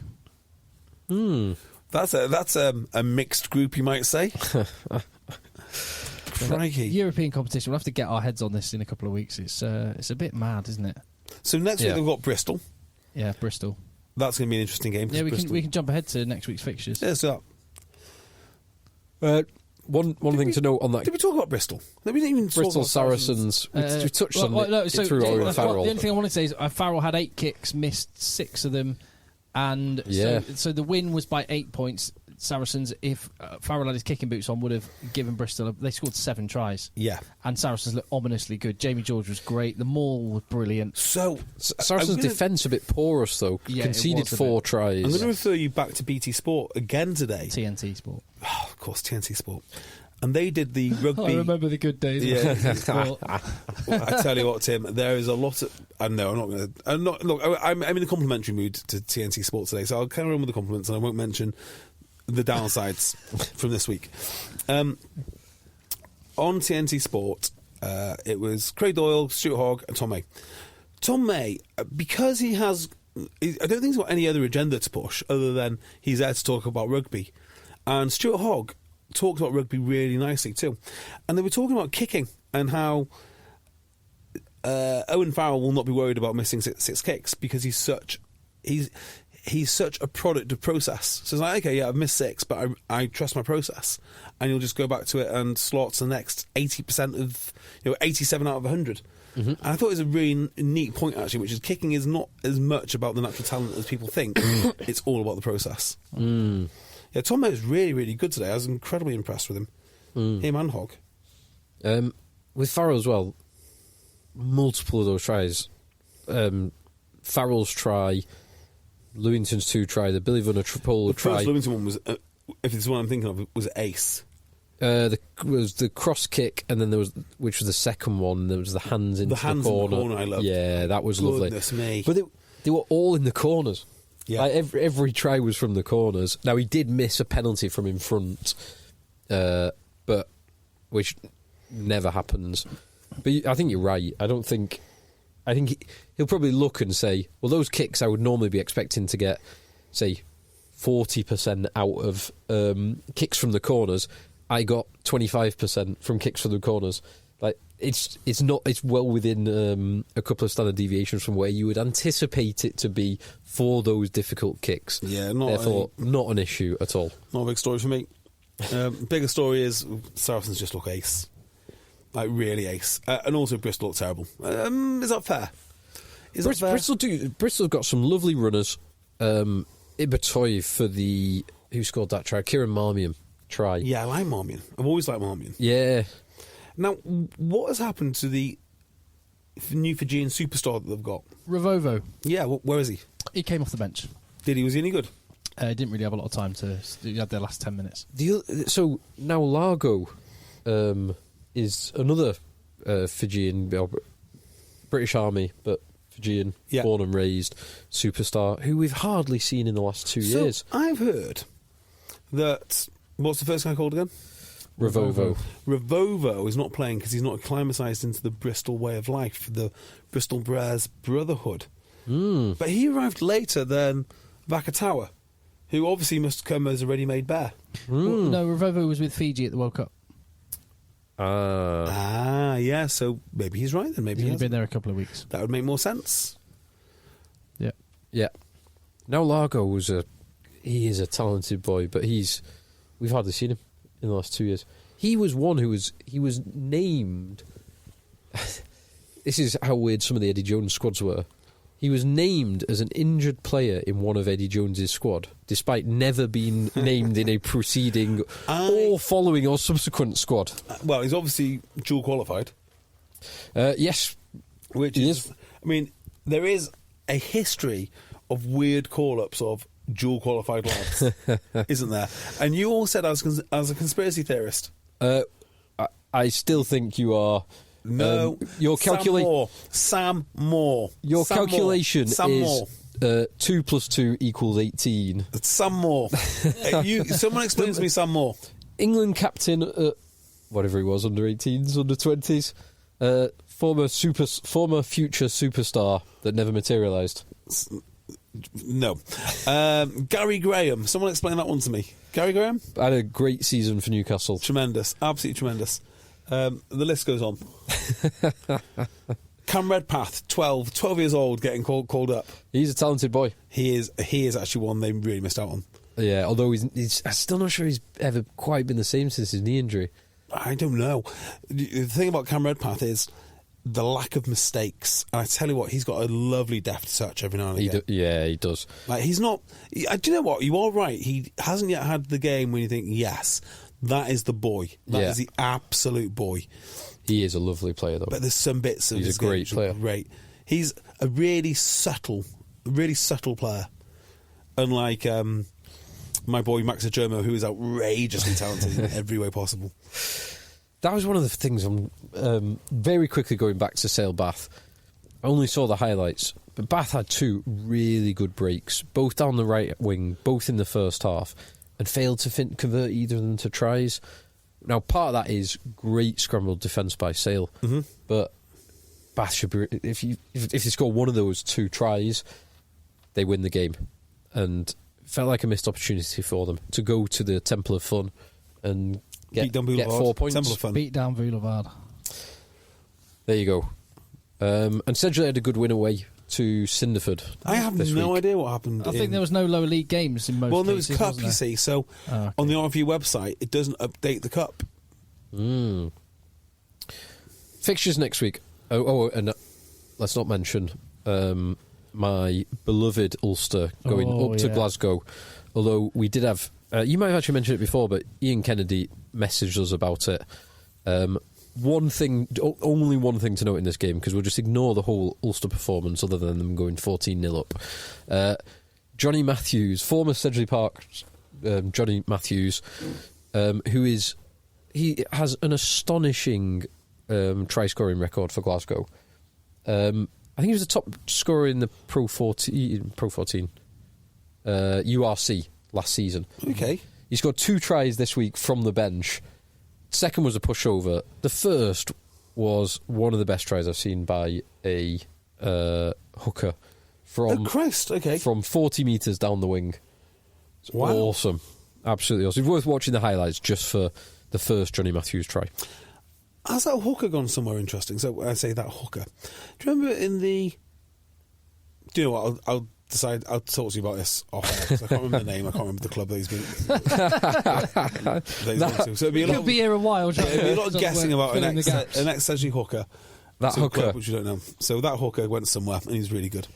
Yeah, we'll talk about that after the game. Yeah, perfect. Let's do that. Next weekend's fixtures. Yes. JB, your beloved Sale, travel to Where do they travel to?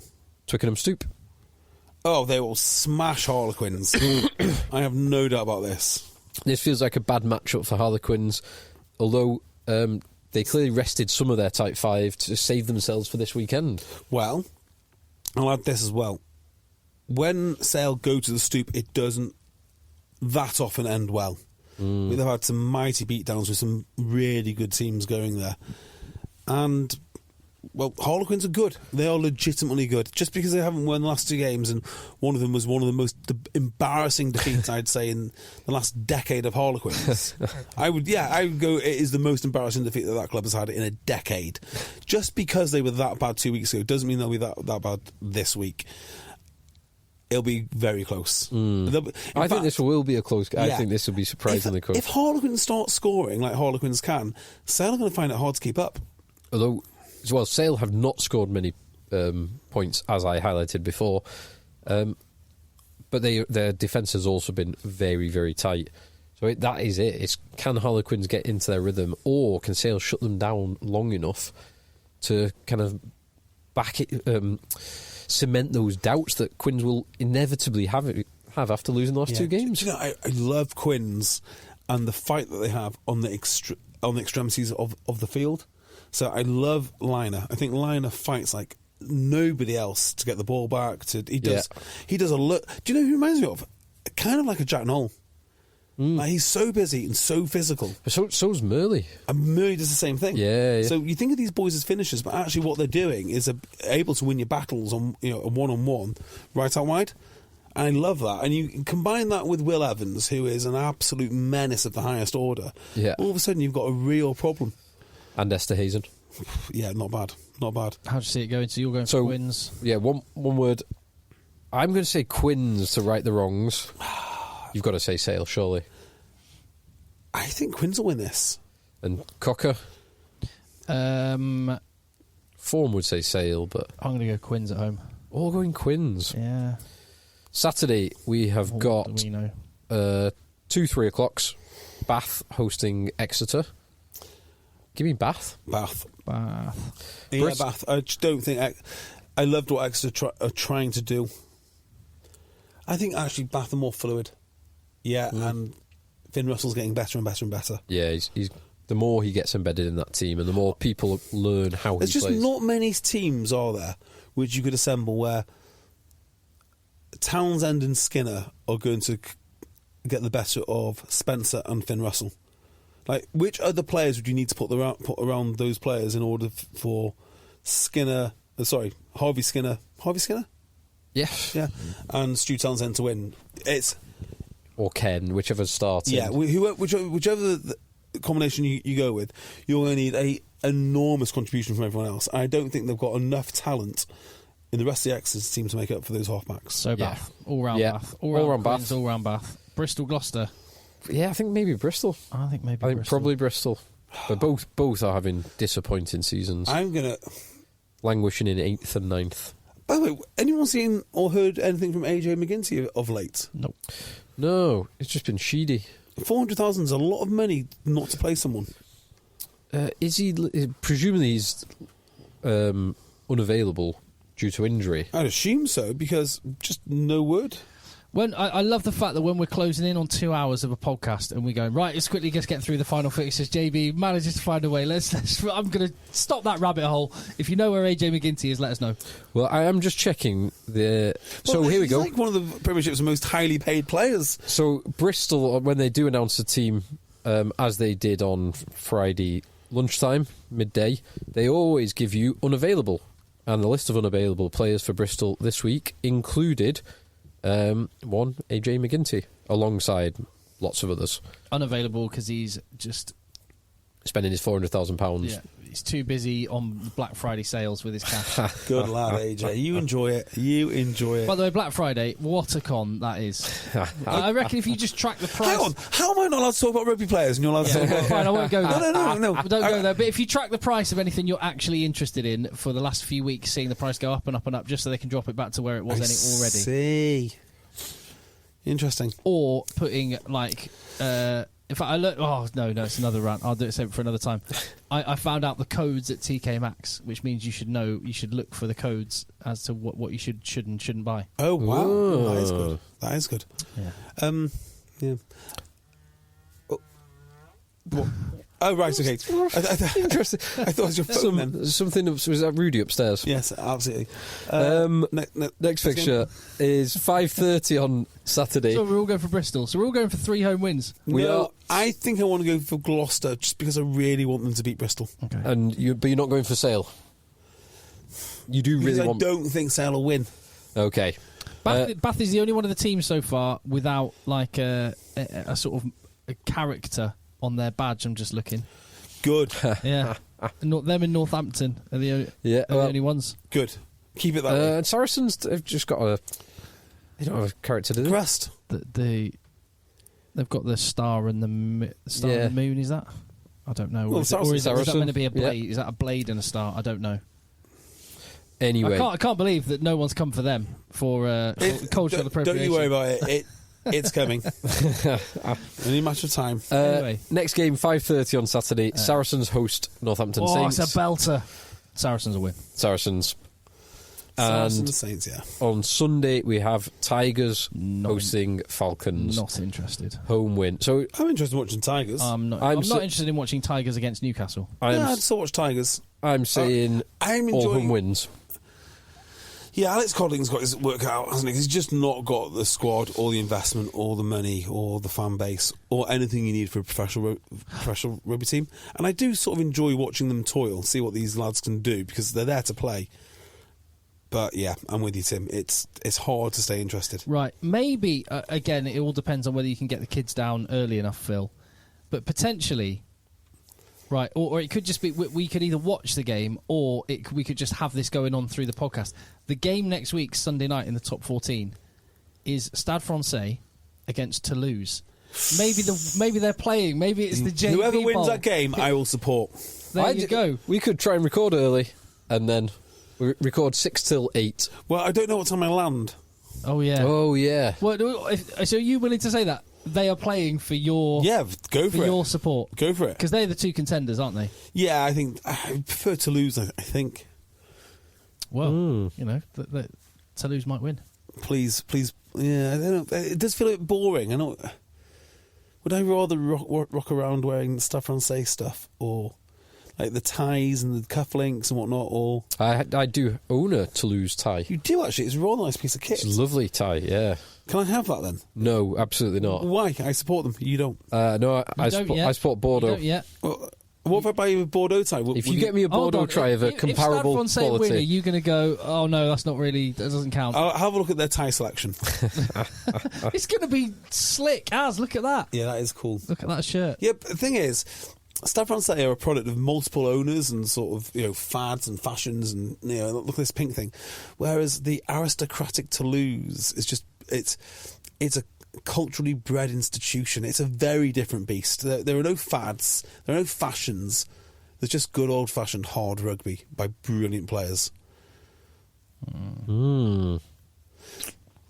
Okay, so you're going back on that next weekend is the JB Bowl. I'll have to really consider it. It's a big decision, Tim. You don't just jump into bed with the first rugby team you find.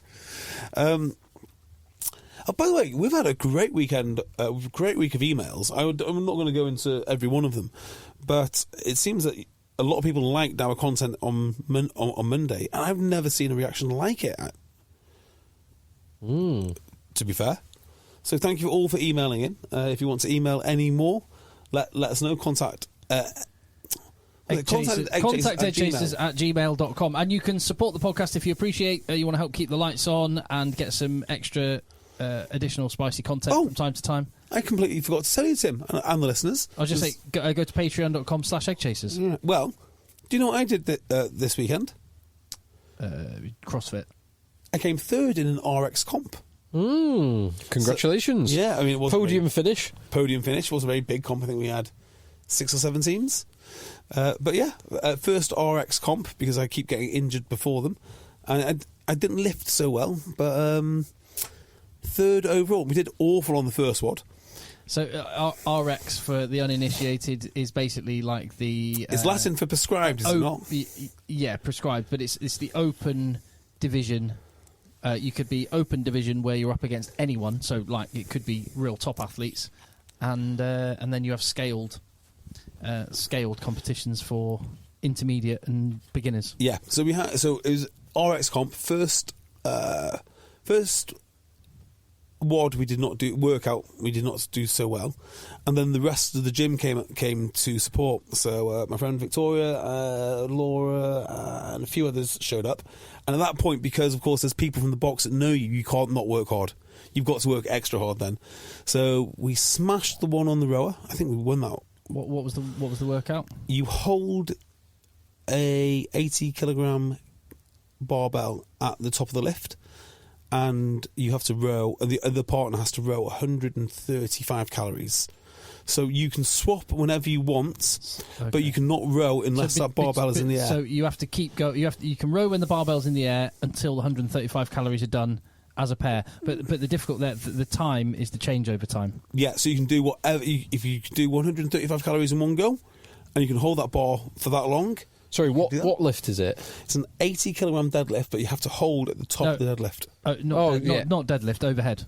Nope. Oh just no, deadlift. just holding the bar. You've just got to hold the bar. Can you do the cross hand grip? Alternate grip. The only thing you can't do is like squat into it. That'd be all right. Well, if you think about what's the calorie rule? 35. 135, which is about. I'd say that's about. I can do 35. 5 minutes. 5 minutes. Yeah. 5-6 minutes. So I can do 35 calories in 1 minute. Yeah, but then you can't do that for 5 consecutive. No, I cannot. 4 consecutive minutes. Yeah. So you got to work out. So that's an interesting one. It's a really good one. Yeah. So how long could you hold, and when you're fatigued as well, how long could you hold 80 kg? 5 minutes 18, I think. Yeah. Okay. So I started with 35 calories in the first minute, then we swapped, we got 25 calories in the second minute. Yeah. And then we went to 20 calories. Yeah, because after you've been rowing, your grip is fatigued more. Yeah. Take your shoes off for the rower because you can get in and out of that rower so quick. And that is when you got more changeovers. So we smashed that one. And then we came second in the lifting because my arm is still weak and I can only pathetically get 110 over my head, which is just embarrassing. It's embarrassing. Just on that grip, have you tried doing the hanging for 2 minutes? No, this is a Peter Attia thing, isn't it? It's a what? Sorry, Peter Attia thing. Yeah, I'm sure I don't know from Peter Attia, but I've just done it in the past. I've tried it. Yeah. Can you do it? Yeah, I can do it. We did it as painful. a warm up in a workout a while ago. It's hard. Like, yeah. I'm sure really if I absolutely had to do it, I could do it. I'm certain I could do it actually, but it's not easy. Yeah, it's really not easy. I would say it's not easy at all. And one of the things you do is like the hook grip. Yeah. So hold your thumb. There are some calculations that Peter Attia, this sciencey kind of guy, has come up with for longevity. One of them is grip strength, and one of them is like you must be able to hang for 2 minutes. But the other one's like carry your own body weight for 5 minutes in a farmer's walk or something ridiculous. Like, I mean, that's a no. That's a lot. No, that's difficult. But is he just picking things that correlate with longevity, long-term health? Don't know. I'll send you the clip, but he's got like all these different things, like what you should be able to do, and it's not things you expect like squat. It's farmers carry your own weight or something like that. Hang for 2 minutes. There's a few others. Have you seen this clip, Tim? No. Yeah, there's a few other weird ones. And I think I've heard him talk about the hanging just being really good for like pot and like grip strength being it's not it's correlation rather than causation. He's not saying if you have a great grip strength you'll be good, but that people that have good longevity have a good grip strength. Yeah, so like if you're thinking of smoking 60 a day, but you can do it whilst hanging for 2 minutes, it's not going to help you out much. No. But I can start to see like that whole Tai Chi thing that old people do. I know it looks like it. Well, that's not doing any good. But like, you sort of go. Some of these little shit, some of these stuff that's been around for hundreds of years, probably know a thing or two, don't they? So funny enough, my partner in this, my workout partner, a guy called Joe. His mum is a Grandmaster Tai Chi expert, which I find hilarious. Yeah. In fact, I was walking down the black belt Tai Chi. Yeah, good luck defending yourself. I was walking down the Mersey, because we are in Chorlton, and it is bohemian hell some days. In fact, bohemian hell, and we had someone being chased by the police run through my garden on Wednesday. Really? Yeah, they abandoned their car outside, then jumped over my hedge, and I'm sitting literally where I am now, looking out that window. I saw two, like a set of male legs jump over my hedge. So but yeah, walking down the Mersey, and some woman is doing Tai Chi, just completely socially unaware. I thought, what a privileged position to be in, to really not care at all that people are watching you and just enjoying your Tai Chi. Oh yeah. No, you're talking. Yeah. You've got to reach a certain age, haven't you? You've got to be a certain status and age in life to really not care what other people think. Contact eggchasers@gmail.com and let the boys end.